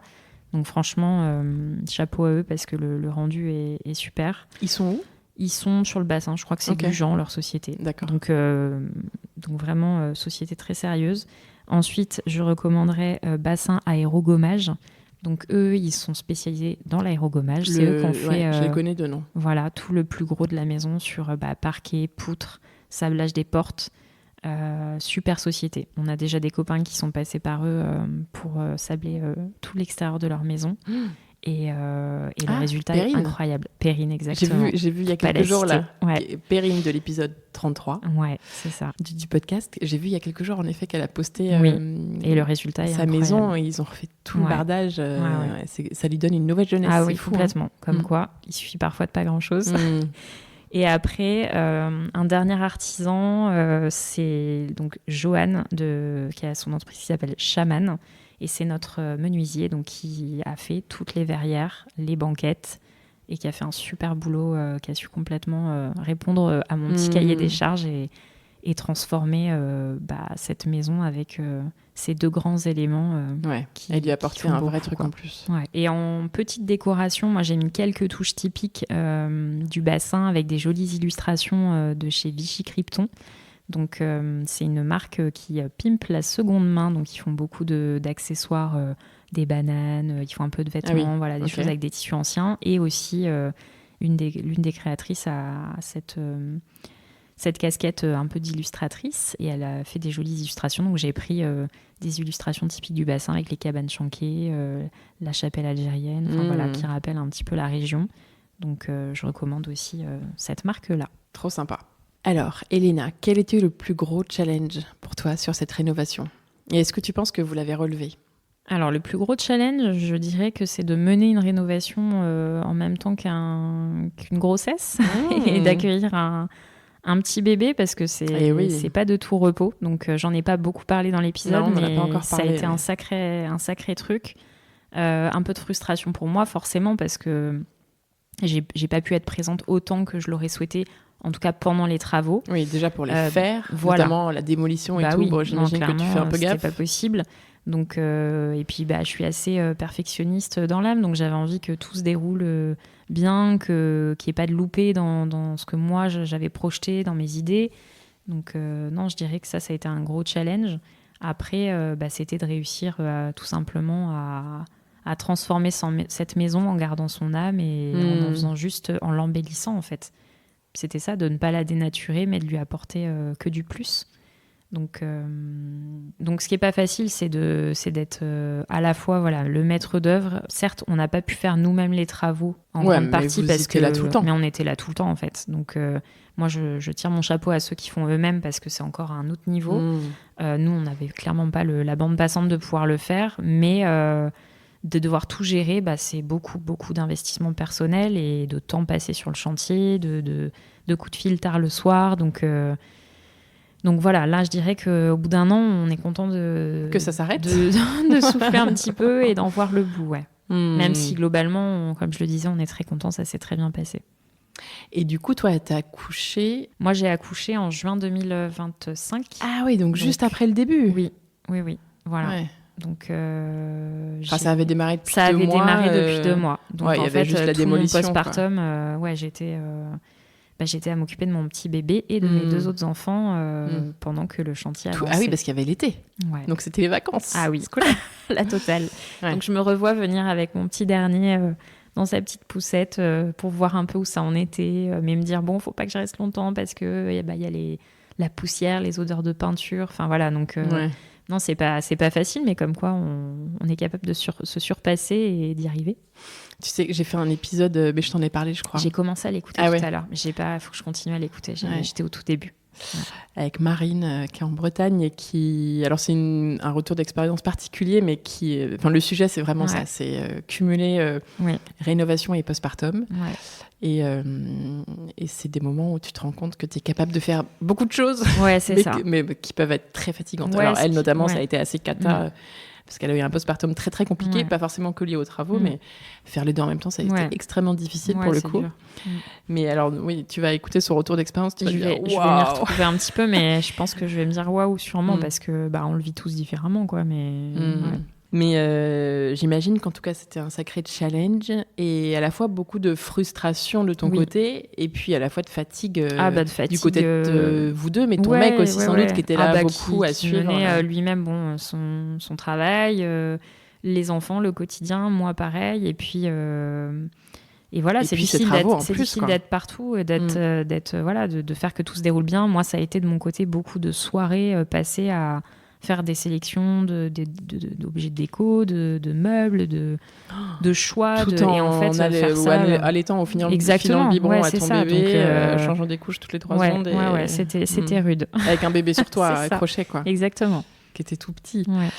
Donc, une belle expérience, je pense, parce que globalement, une belle tout s'est bien passé. Vous avez eu des super artisans, mais très prenante, très intense, challengeante et intense. Challengeante, voilà. Mais quand on voit le résultat et qu'on en est sorti, on se dit waouh, on l'a fait, on est super content, quoi. Et franchement, je pense que on se relancerait quoi, si c'était possible. Ouais, je pense que c'est pas la fin de nos projets. On adore ça. Ça a été quoi ton étape préférée ? Je dirais quand les verrières ont commencé à être installées, parce que je trouve que tout de suite, ça a transformé le salon. Enfin, franchement, je dirais que c'est ça. Quand l'entrée a été créée avec la verrière, pareil dans le salon, j'ai adoré aussi la mise en peinture, parce que tout de suite, la maison ressemble à quelque chose de complètement différent. L'installation de la cuisine, j'ai adoré aussi. En fait, toutes les étapes sont cool, mais je dirais que vraiment ce qui a en tout cas, les étapes transformé l'espace. Où tu vois que ça prend vie et que ça devient ce que tu avais imaginé, en fait. Tout à fait, ouais. Et est-ce qu'il y a un moment que tu as vraiment pas du tout aimé ? Un truc, une étape où tu étais là, putain, mais ça, c'est l'enfer. Ou un truc un peu rude, tu vois peut-être des mauvaises surprises que vous avez eues pendant les travaux ? Non, pas spécialement. Franchement, qu'est-ce qu'il pourrait y avoir ? Je réfléchis. Non, mais il n'y en a peut-être pas eu de moments particulièrement difficiles. Ouais, ça serait intéressant d'avoir l'avis de mon conjoint sur ce point-là, parce qu'on a toujours un regard différent l'un et l'autre, mais... Ton accouchement, ça a été... Ton mec a pu rester un peu avec toi, ou il a dû vachement retourner sur les travaux, ça allait. Ouais, globalement, ouais. Ok, bon, il n'y a pas eu de moment... Non, franchement... affreux. Je réfléchis comme ça, mais qu'est-ce que... Non, mais c'est très bien. Mais tant mieux s'il n'y en a pas eu. Et qu'est-ce que vous avez le mieux réussi, selon toi ? Le truc vraiment où tu passes devant, tu te dis putain, qu'est-ce qu'on a bien fait de faire ça ? Je vais le redire, les verrières. Les verrières. Je suis désolée, je suis en boucle. Ouais, moi, j'y pensais mais aussi. Mais en fait, pour moi, c'est, comme je disais au tout début de l'épisode, c'est pièce maîtresse de cette pièce de vie. Et en fait, quand on rentre dans la maison, c'est ce qu'on voit. C'est ce que tu vois premier. tout de suite. Donc, et qui fait l'effet waouh. Et la maison serait différente. Ah ouais, s'il n'y avait pas ça. Pas là. Complètement. Donc oui, c'est pour moi, c'est le choix qui a été un des meilleurs qu'on ait fait, quoi. Et est-ce qu'au contraire, il y a des choses que tu referais différemment avec un tout petit peu de recul là ? C'est encore tout frais, tout ça, mais... Alors, je dirais que s'il y a quelque chose que j'aurais aimé faire et que je n'ai pas fait, dans la chambre du fond, qui est la 4e chambre, du coup, qui était à la base une genre de cuisine secondaire, j'aurais adoré pouvoir mettre une grande fenêtre. Parce qu'en fait, cette chambre, elle a une porte vitrée qui donne sur la terrasse. Et elle a une toute petite fenêtre, vraiment minuscule, qui doit faire 45 cm de large. Et dans mon idée, j'aurais adoré mettre une grande fenêtre rectangle un peu panoramique comme ça, là, tout de suite, pour donner vue sur la piscine. Mais comme ça touche à la structure de la maison, tout de suite, ça explose le budget. Je n'ai même pas fait chiffrer, mais c'est vrai que on en a parlé. Je disais à mon conjoint, j'aimerais beaucoup qu'on puisse faire ça. Il m'a dit non, mais là, on ne peut pas, quoi. Ça va exploser le budget. Mais ça, voilà, on s'était dit peut-être plus tard, peut-être, on sait pas. Mais en tout cas, voilà, j'aurais aimé pouvoir faire ça, dans cette pièce. C'est quoi ton endroit ou ta pièce préférée dans cette maison ? Je pense qu'il y a évidemment le salon séjour, que j'aime beaucoup. Et au niveau des chambres, j'aime particulièrement la chambre avec le papier peint végétal. La deuxième, là. Je la trouve extrêmement lumineuse. C'est ma préf aussi, je crois. Ouais, je sais pas, il y a un truc dans cette chambre au niveau de la luminosité, elle est baignée de lumière un peu toute la journée. Oui. Il y a ce jaune très doux au niveau de la tête de lit, c'est un petit soleil, quoi. Enfin, je rentre dans cette pièce, je m'y sens hyper bien. C'est cette chambre que je choisirais si je venais en vacances chez moi. Moi aussi, peut-être. Et aujourd'hui, justement, donc la maison, elle est prête pour la location. D'ailleurs, tu as même reçu, tu le disais, tes premiers visiteurs le week-end dernier. Oui. Est-ce que tout est comme tu l'avais imaginé pour ces vacanciers ? Est-ce que vous avez atteint l'objectif que vous vous étiez fixé, que vous aviez quand vous cherchiez une maison à acheter et que vous épluchiez les petites annonces à l'époque ? Je dirais que oui. En tout cas, nos premiers locataires sont super ravis de leur séjour. On a eu un commentaire qui nous a fait vraiment plaisir. Oui, j'ai vu que tu l'as partagé, hyper je crois. Positif, donc ça, c'est extrêmement gratifiant. J'ai vu que tu avais fait une story où tu l'as partagé. Donc ça, c'est bon, quoi. On a accompli notre mission. Quand on lit ça, on se dit vous avez chouette. Créé l'endroit que vous aviez imaginé. Ouais, c'est ça. Donc on a coché les cases et on a réussi l'objectif. Et je dirais que cette maison, finalement, elle remplit tous les critères que j'avais de base quand je cherchais ce fameux produit à rénover. Même peut-être plus de par son histoire qu'on a découvert après, etc. Donc c'est vraiment une super expérience qu'on a adoré vivre et on aime énormément cette maison. Franchement, on se voit pas, je me vois pas m'en séparer demain. Non, c'est fou, je sais pas, il y a comme une attache. Je t'en parlais un petit peu en off, mais moi qui ai fait construire des maisons aussi, le ressenti n'est pas le même, je trouve, quand tu fais construire et quand tu rénoves.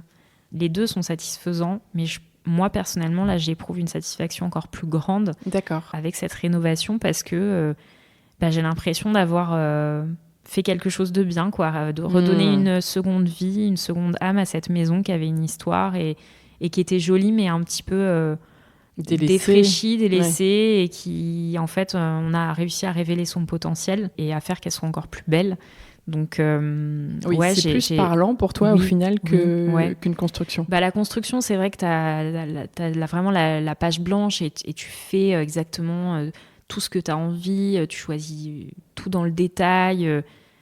J'adore construire et probablement que je referai construire peut-être un jour dans ma vie parce que j'adore ça. Mais là, j'ai adoré pouvoir... moi, j'aime autant le neuf que l'ancien, je pense. Je trouve que l'ancien, ça raconte une histoire. Il y a ce truc que n'a pas le neuf, du coup. Et le neuf n'a pas ce truc qu'a l'ancien. Exactement.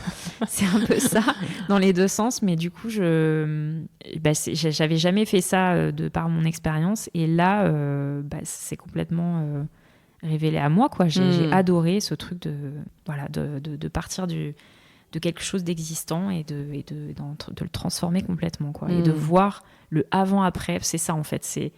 Je partage ça sur les réseaux, donc du forcément... coup, t'as un avant-après. Ce que tu n'as pas pour la construction. En fait, c'est le terrain nu et la maison, donc ça n'a pas vraiment de sens. Il y a le avant-après qui est waouh, en fait. Et à chaque fois que je le vois, je me dis... Des fois, je suis frustrée parce que des membres de ma famille n'ont pas pu voir la maison au tout début et je leur dis « Oh là là, mais si tu avais vu à quoi elle ressemblait !» Donc, ils voient les photos, mais c'est toujours différent quand on visite vraiment le bien avant les travaux. Et ça, c'est hyper satisfaisant. Et oui, j'allais dire, le sentiment de satisfaction est encore plus fort. Ouais, complètement. Et à la fois, comme tu le disais, d'avoir l'impression d'avoir fait, pas une bonne action, mais quelque chose de très positif en ayant redonné vie à un endroit qui était un peu soit très désuet, soit même carrément pas en bon état. Ouais. Et est-ce que tu as observé des différences ? Enfin, je pense que oui, donc on va dire quelles sont les différences que tu as observées entre un chantier de construction et un chantier de rénovation ? Dans la gestion, dans le déroulé bien sûr, mais... C'est quand même bien différent dans le sens où la construction, voilà, il y a toute la partie structurelle de la maison qui part de rien, en fait. On part pas d'un existant, donc les étapes sont différentes. Et sur ton ressenti, toi, pendant à chaque fois ces étapes-là, je dirais que quand on construit, il y a toujours ce truc de... Quand on construit, on a toujours du mal à se projeter sur les volumes. Et oui. Typiquement, voilà, on a un plan, on a des mètres carrés, on se dit, bon, la chambre fera tant, mais c'est difficile de se rendre compte, en fait. Moi, je me revois essayer de mettre au sol des délimités pour me dire, c'est à peu près ça. Enfin, du coup, on n'est que dans la projection. Bah oui, t'as pas de mur, t'as pas de plafond, t'as rien. C'est hyper difficile de se projeter. Donc, s'il y a vraiment quelque chose de différent avec la réno, c'est que la réno, bon, tu connais ton volume, voilà, t'es dedans, peut-être que ça va bouger, mais tu sais déjà à quoi ça ressemble. Ce vers quoi tu vas. Quand tu construis, voilà, tu pars de ta page blanche, tu as des idées en tête, mais tant que tes murs sont pas montés, tu as du mal à te rendre compte, quoi.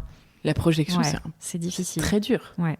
Et je crois que maintenant, il y a de plus en plus de constructeurs qui proposent des lunettes un peu 3D, là, des trucs pour pouvoir justement se rendre compte un peu plus des espaces. C'est trop bizarre de faire ça pour sa maison. mais c'est trop bien. Ça aide peut-être un peu, du coup. Ouais, je comprends très bien. Et pourquoi vous aviez choisi la construction à titre personnel pour votre maison ?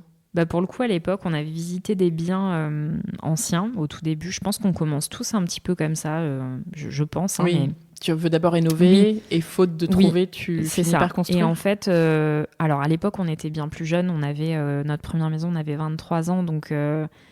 sûrement que ça nous paraissait colossal de se lancer dans une rénovation. Je pense. Plus qu'une construction ? Ouais. Je pense, moi je le visualise comme ça. Ah, c'est marrant, moi c'est l'inverse. Mais... Ouais, alors peut-être plus dans le sens où on se disait pas de mauvaise surprise. Et oui. Tu vois, la réno, tu peux toujours avoir des petits couacs après. La construction, ok, il peut y avoir des soucis. Une fois on que va pas dire que le risque zéro n'existe pas. Voilà. Mais normalement, c'est censé bien se dérouler. En tout cas, pour nous, ça a été le cas. Et c'est peut-être ça qui a fait qu'on s'est orienté là-dessus. Donc, et puis le fait, c'est un peu les Sims, quoi. Enfin, moi, je suis la génération Sims.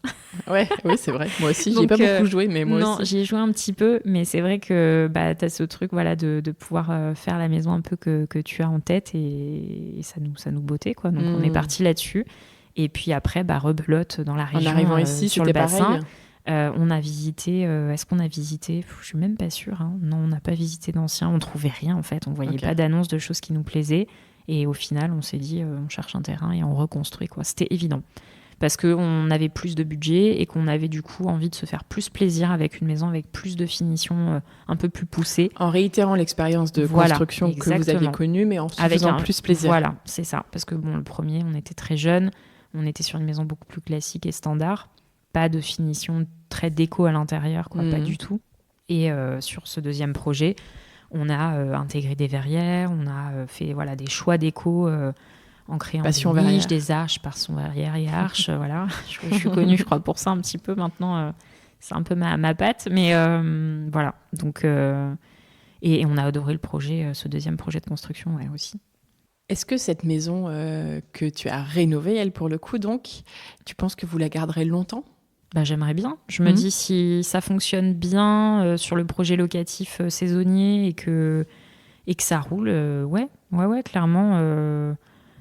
si c'est rentable, en fait, c'est toujours pareil. Comme je le disais au début de l'épisode, il y a des achats qu'on fait coup de cœur, il y a des achats qu'on fait pour de la renta. Si on a un emprunt à la banque, il faut que ça fonctionne bien. Sinon, à un moment, la banque dit il va peut-être falloir songer à revendre. Donc, du coup, si tout se passe bien et qu'on a des locataires régulièrement et que c'est bien rempli, on gardera la maison le plus longtemps possible, j'espère. Ouais, mais ça reste une maison que vous l'aurez. Ouais. Tu vois, tu n'y es pas attaché là, en mode j'y habiterai bien un jour. Ah non, j'y habiterai pas parce que déjà elle est trop petite pour accueillir ma famille. Nous, notre maison principale, on est sur un produit qui fait presque 200 mètres carrés. Donc là, ça vous ferait revenir un peu en arrière. Exactement. En termes de notre première maison faisait 135, la première construction. Donc là, celle-ci, on est sur 132. Donc non, j'ai pas du tout de frustration à me dire que je ne vis pas dedans. Je suis très contente d'y venir de temps en temps. Peut-être qu'un jour, je viendrai y passer mes vacances, mais ça, je vais pas trop en dire tout de suite.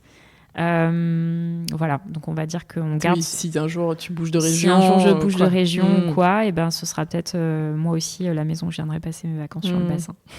Et tu seras contente d'avoir mis une piscine. Exactement. J'aime bien le fait que tu parles de produits. On sent l'investisseuse derrière. C'est marrant. Ouais. Et à la fois, tu vois, tu es attaché à son âme de maison ancienne et tout, mais à la fois, et même ta maison à toi, tu parles de produits. Ouais. Parce que donc, je pense que, t'es pas investisseuse pro. Alors, cette maison, on l'a achetée dans le cadre d'une société immobilière. T'as fait une SCI on a créé une société immobilière, exactement. Non, mais tu veux dire, tu te présentes pas comme investisseuse en immobilier. Non. Mais c'est vrai que vous avez cumulé les projets depuis plein d'années.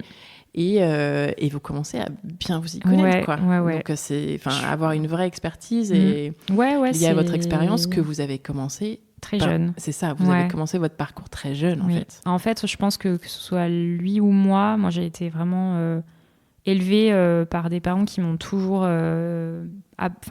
dit dès que tu peux investis. Meilleur conseil. Je l'ai entendu, j'ai eu l'impression de l'entendre toute ma jeunesse. Ah ouais. Ouais. Mais en mode de trop ou non, c'était pas bien. trop du tout, justement dans le bon sens de la chose, c'est-à-dire que eux ils sont propriétaires, mais voilà, ça n'a pas été facile pour accéder à la propriété. Oui, ils t'ont dit ça parce qu'ils ont fait ça ou parce qu'ils n'ont pas pu le faire jeunes? Ils l'ont fait. Ils ont commencé par un petit appartement, puis ensuite une maison qu'ils ont rénovée complètement eux-mêmes. Mais voilà, sur des petits budgets, on va dire. Et aujourd'hui, ils sont propriétaires de leur résidence principale uniquement. Ils n'ont pas de biens secondaires. Donc, on va dire que c'est des personnes qui ont dû beaucoup travailler pour avoir juste leur habitation principale. Et moi, je l'ai vraiment pris comme un conseil important dans le sens où j'avais envie déjà d'être propriétaire le plus vite possible, plutôt que de jeter de l'argent par les fenêtres en investissant dans un loyer. C'est souvent l'expression qu'on retrouve quand on parle de payer un loyer. Même si ça pourrait être un sujet face à certaines personnes. On pourrait débattre là-dessus parce qu'il y en a qui font le choix d'être locataires et de développer un portefeuille immobilier en parallèle. Et ça peut très bien fonctionner aussi. Donc, je ne veux pas apporter du jugement là-dessus, mais en tout cas, moi, j'avais envie d'être propriétaire de mon logement principal. Et tu as des gens, parfois, qui sont locataires chez eux et qui ont, par contre, une maison secondaire pour partir en vacances. Dont ils sont propriétaires. Ouais, c'est rigolo. Bon, c'est plus rare.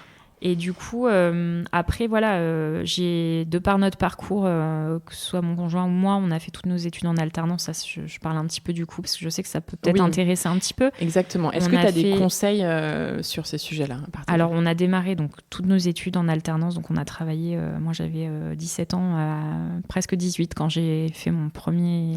travail en tant qu'alternante. Salarié, en fait, tu gagnais ta vie. En alternance, tu gagnes ta vie quasiment. Enfin, donc en fait, presque un salaire. C'est ça. J'avais quasiment même un SMIC. Ouais, c'est ça. Ouais. Donc je mettais de côté. Lui, pareil. Et on a fait ça 5 ans. On a chacun fait un bac plus 5. Donc mine de rien, au cumulé, moi j'ai après eu un petit appartement en location, etc. Mais si j'ai dû revenir chez mes parents, enfin j'ai fait des choix. On a fait des choix pour se donner le plus de chances possible d'y arriver. Donc, et vous pensiez à ça déjà? C'était l'objectif? Ah oui. Donc il y a eu un moment, on vivait ensemble et puis on s'est dit, là il faut qu'on retourne chez nos parents pour mettre de côté et qu'on puisse se lancer dans ce premier projet de construction. Ce qu'on a fait, et on a pu remettre de côté chacun.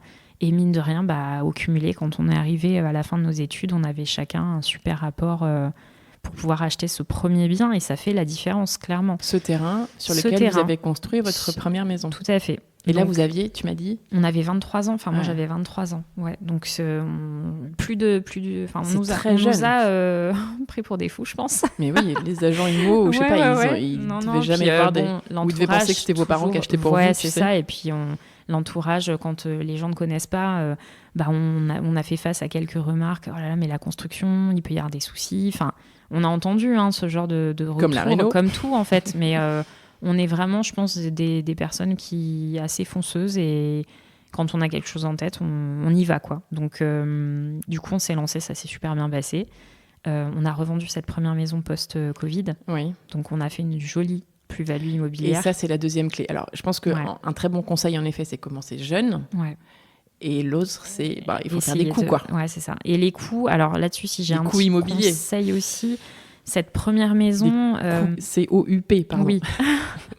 Cette première maison, pour la petite anecdote, on l'avait fait estimer par une agence immobilière, et moi, quand ils m'ont estimé, je n'ai pas du tout été en accord avec le prix. Tu as dit non, c'est pas assez. Ah ouais, j'ai dit non, mais c'est pas possible, quoi.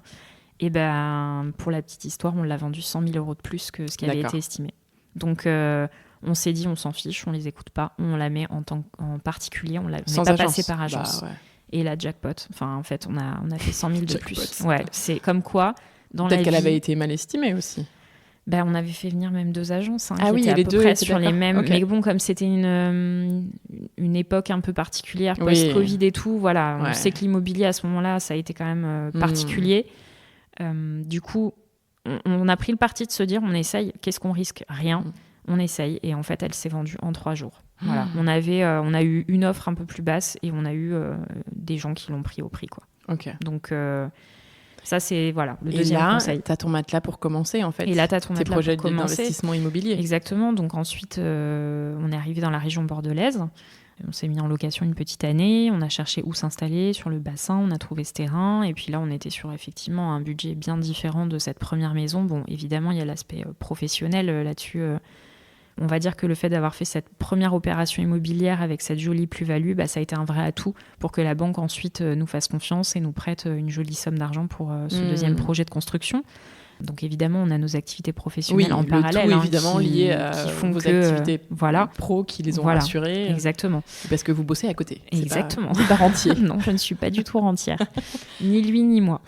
Et du coup, on avait aussi acheté un petit appartement à Biarritz juste avant de déménager de la région Picarde. Et vous avez enchaîné les 2 projets. Ouais, on a enchaîné les 2 projets. Cet appartement, on l'a toujours, mais c'est un autre sujet qu'on ne peut plus vraiment louer parce qu'il y a une petite restriction au niveau du Airbnb sur la côte basque. Oui, on tout ne peut à fait, plus le louer. Ah, oui, okay. Mais du coup, on y va, nous, en vacances, et on est en train de réfléchir à voir si on le vend ou pas, justement, pour l'aspect rentabilité, même si ce serait à contre-cœur parce qu'on l'adore. Voilà. Et donc, du coup, oui, quand on investit, quand on fait des projets immobiliers et qu'on cherche de la rentabilité, il y a toute une réflexion autour pour que le projet vaille le coup quand même, quoi. Exactement. Mais je pense que commencer jeune, en fait, c'est... Mais la clé, c'est commencer jeune, ouais. Bah, c'est sûr qu'on n'en serait pas là, je pense, si on n'avait pas démarré aussitôt. Si tu commençais maintenant, on serait pas c'est pareil. Ça, tout à fait. Donc, moi, je suis partisane de dire, et c'est ce que je dis aux plus jeunes, c'est dès que tu as ton salaire et que tu as la capacité d'aller demander un emprunt à la banque, fonce, fais-le. Voilà, faut pas hésiter. Commencer jeune, et parce que tu as bien économisé aussi au départ. Oui. Avec un apport, jeune, c'est sûr que le fait de... T'as pas claqué ton argent dans plein de vacances, dans plein de je sais pas quoi. C'est sûr qu'on n'était pas ceux qui étions en soirée tous les 3-4 matins. Non, on savait ce qu'on voulait, quoi. Donc, et aujourd'hui, c'est maintenant que ça porte ses fruits. C'est sûr que des fois, ça demande de la patience et des concessions. Et oui. Mais au bout du bout, on est fiers et clair, contents du chemin parcouru. Tu as quel âge ? J'ai 36 ans. T'as 36 ans et tu vois, maintenant, t'as acheté une maison secondaire où tu pourrais venir passer du temps. Alors là, elle est juste à côté de chez toi, donc c'est pas le but de venir passer des week-ends ici, mais tu aurais pu acheter ailleurs et en profiter aussi. Ouais. À 36 ans, quoi. Normalement, enfin, pas normalement, mais de façon plus classique, c'est un truc que tu vas faire vers 50 ans ou même plus tard. C'est vrai. Quand enfin t'as accumulé des sous pour pouvoir avoir un projet de maison secondaire ou pour ta retraite, ou, tu vois. Et c'est parce que il y a eu des années de boulot avant pour arriver à ce moment-là, quoi. C'est sûr. C'est hyper intéressant. Je suis contente aussi d'aborder un peu ces sujets sur le podcast avec toi parce que, tu vois, moi, à titre perso, je me dis, mais qu'est-ce que j'ai foutu quand j'étais jeune, tu vois. Faut pas avoir de regrets dans la vie. Non, mais je pense ça fou les gens comme ça, où même dès tes 18 ans, tu te disais... mais je pense que, encore une fois, je pense que je peux dire merci à mes parents là-dessus pour faut que je dise à pour mes les filles. valeurs qui m'ont transmises. Je vais commencer à leur en parler bientôt. Elles ont 1 an, 3 ans, je vais commencer à leur dire bientôt, les filles. J'espère que je réussirai à transmettre la même chose à mes enfants et que parce que des fois on a cette peur aussi, on se dit nous on a réussi à construire ça, j'ai pas envie qu'ils prennent ça pour acquis pour autant et qu'ils se disent ça va, papa et maman. Non, pas du tout. Nous on sait d'où on vient, on est parti de rien. On n'a pas des parents qui roulent sur l'or, que ce soit lui ou moi. Faut arriver à on s'est construit nous-mêmes et c'est ça que je veux transmettre, c'est que il n'y a pas besoin de partir d'une famille forcément qui a beaucoup de moyens ou quoi pour réussir. Exactement. On peut y arriver et l'immobilier, franchement, c'est un terrain de jeu qui est extrêmement vaste et chouette. Il y en a pour tout le monde, quoi. On peut tous faire des super affaires, des coups, Voilà, faut juste s'y intéresser et avoir un peu de chance, c'est sûr, parce que dans le lot de tout ce que je raconte, il y a eu quand même quelques trucs où on a eu de la chance. On a fait des bons coups, mais c'est pas que ça. Ouais. Si on revient un petit peu sur le sujet de la location de cette maison, comment vous la gérez du coup ? Comment vous êtes organisé là ? Est-ce que vous avez une conciergerie ? Est-ce que tu fais toi-même ? Quelle plateforme vous utilisez ? Bon, même si c'est les débuts, donc je pense que vous testez un peu des choses. Ouais. Alors du coup, en fait, tout simplement déjà pour les plateformes, on passe par les classiques Airbnb, Booking. Et on a également développé un petit site internet via Logify, qui est une plateforme qui permet de créer un petit site avec ton Logify. annonce. Logify, et de faire ton annonce, en fait. Ça évite les frais Airbnb ou Booking, tout simplement. Donc, c'est pas négligeable. Ok, donc s'il y a des gens intéressés pour louer la maison, Logify, demandez à Elena le lien de son site. Exactement. Et en plus, je crois que j'avais fait un petit code promo de 10% pour les premiers à réserver. Donc, n'hésitez pas à me demander. Et sinon, après, sur l'aspect organisation, donc on a effectivement une personne qui gère la partie conciergerie, un peu ménage, les entrées-sorties.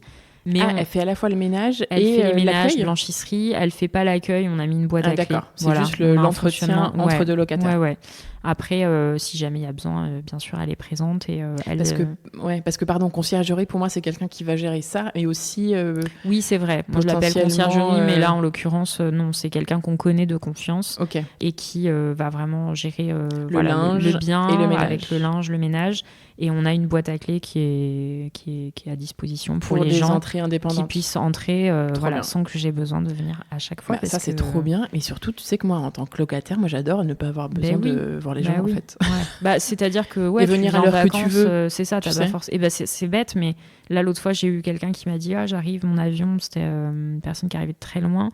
je vais arriver à minuit. Voilà. J'ai dit oui, évidemment, il y a une boîte à clé. Je ne me serais pas vue venir ouvrir la porte à minuit. L'enfer. Donc non, mais c'est même pratique. si c'est en journée, moi je trouve ça trop cool. T'as pas besoin, c'est ça. Tu vois, t'as pas besoin de voir les gens. Exactement. Ouais. Donc c'est assez simple comme mode de fonctionnement, mais pour l'instant ça marche bien. Est-ce que vous avez pris quoi comme durée minimum de nuit ? Je crois qu'on a mis... Alors j'ai un gros doute, il me semble que c'est 3 ou 5 jours, je sais plus. Je veux pas dire de bêtises, mais... Oui, donc tu prends pas pour le week-end classique, genre 2 nuits ? Non, malheureusement non. Non pas que j'aimerais pas. En même temps, le taf... Mais en fait, c'est une grande sur maison. Une maison comme ça, c'est beaucoup trop de travail. En termes de juste la blanchisserie, tous les draps et tout, c'est vraiment du travail. Et nous, en termes de rentabilité, on a trop de frais. C'est plus intéressant, donc on peut pas. Ok. Oui, surtout quand tu payes quelqu'un pour le faire, évidemment. Voilà. Ouais, c'est clair. Et en termes sur l'aspect financier, par rapport à la banque, à l'emprunt, tout ça, comment ça s'était passé ? Est-ce que tu as des conseils sur ça pour un emprunt pour de la location saisonnière ? Enfin, un emprunt pour acheter un bien pour de la location saisonnière. Alors, nous, c'est vrai que comme on passe par une société qu'on a créée, du coup, voilà, il faut que le projet soit rentable. Donc, en fait, c'est un petit peu différent, je pense, d'un emprunt personnel, dans le sens où la banque va vouloir voir si le projet est rentable. Donc effectivement, quand on fait le dossier, la demande, il faut qu'on présente le projet pour montrer que y a possibilité de faire quelque chose qui va être rentable, tout simplement. C'est ce que veut une banque. Donc on a présenté, il y avait le prix de base de la maison, le prix des travaux, combien on estimait à peu près pouvoir récolter de revenus sur l'année via les locations.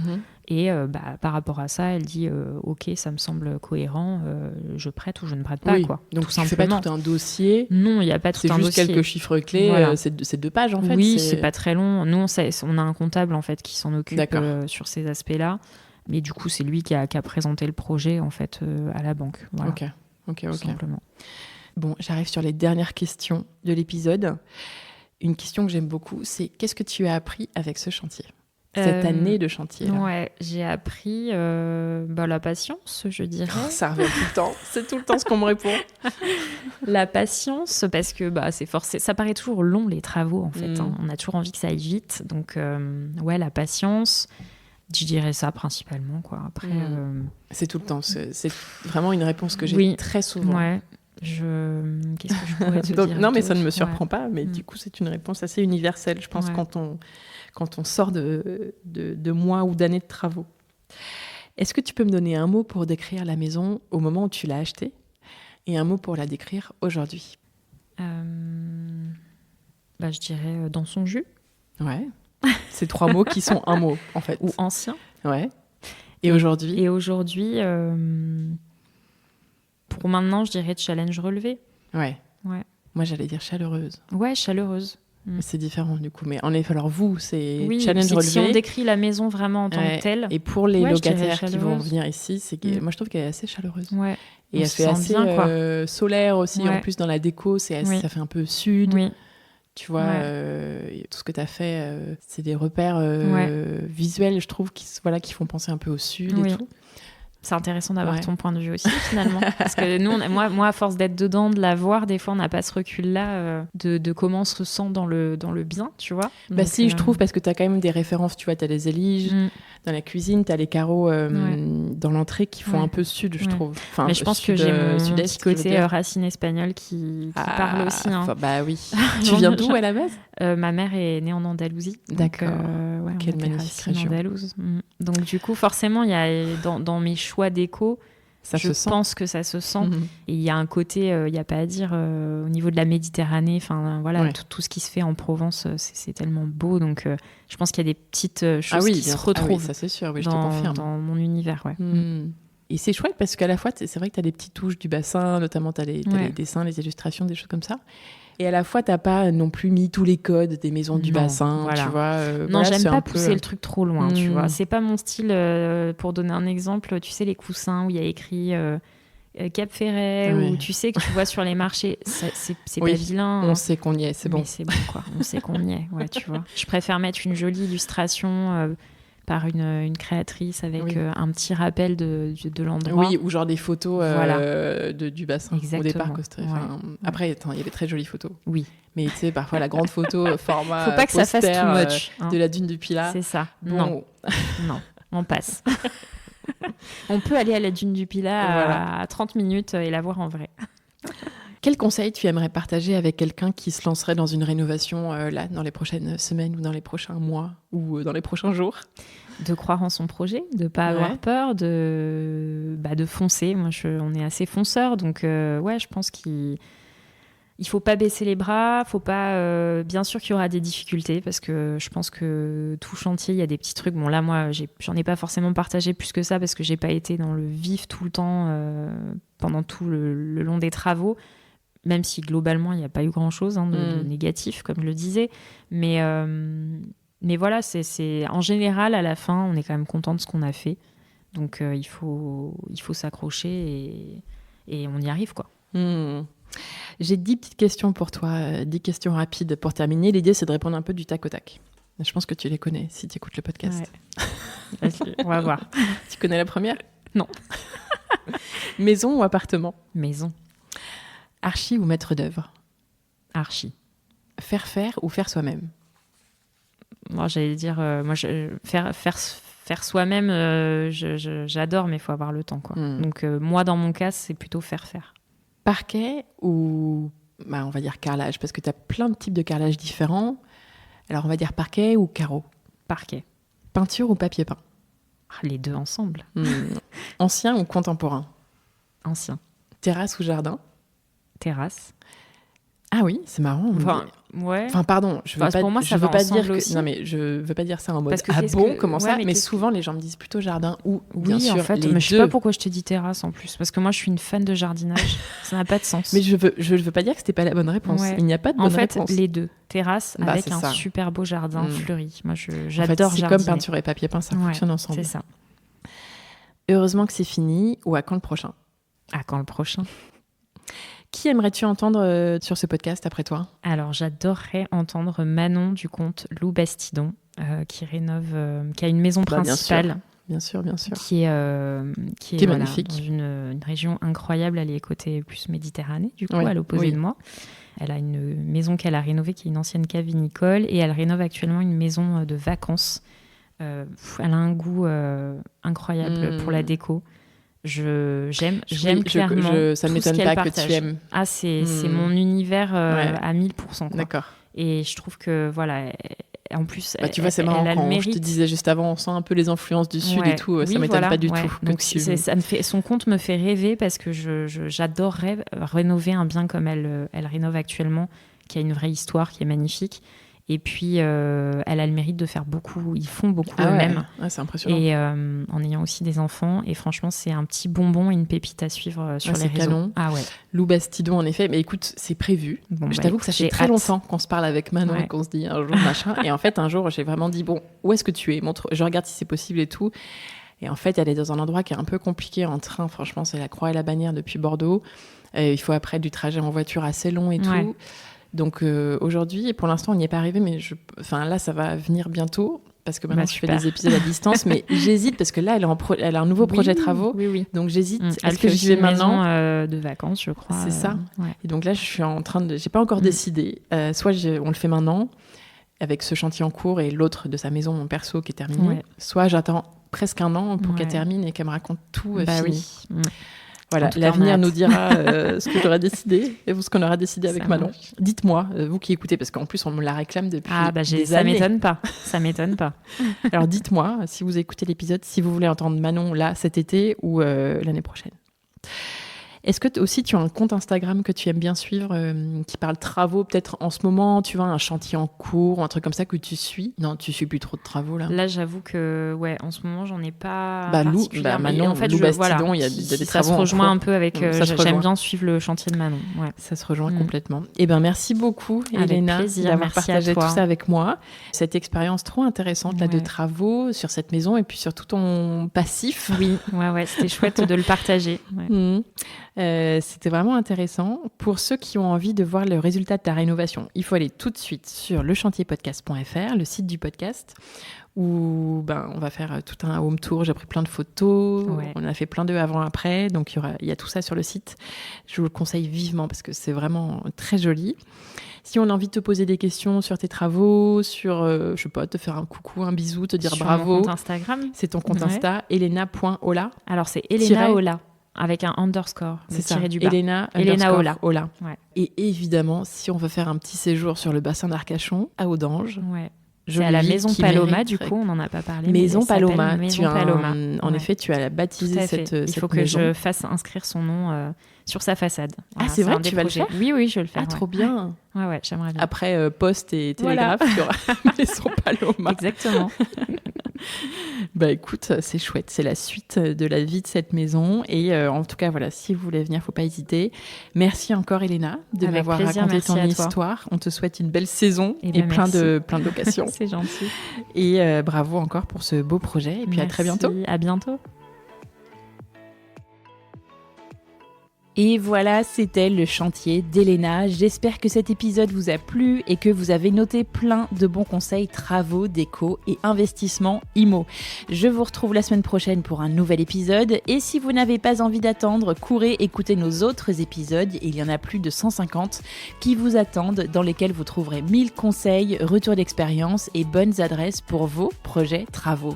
Vous pouvez aussi nous retrouver sur Instagram, YouTube, TikTok et laisser 5 étoiles et votre avis en quelques mots sur Apple Podcast ou Spotify. Je vous en remercie 1000 fois d'avance. Et pour finir, vous pouvez maintenant commander le livre du chantier en librairie, bien sûr, ou sur lechantierpodcast.fr, ce livre sorti chez Flammarion en octobre dernier, qui s'appelle lui aussi Le Chantier et qui complète à merveille les épisodes avec les meilleurs conseils et témoignages du podcast, réunis dans 10 chapitres que j'ai écrits comme un vrai guide pour mettre toutes les chances de votre côté pour réussir votre chantier. Alors à très bientôt sur votre plateforme d'écoute, sur Instagram, YouTube ou en librairie. Dans tous les cas, je vous dis à très vite pour un nouvel épisode du chantier, à écouter en peignant les murs ou en décollant votre papier peint.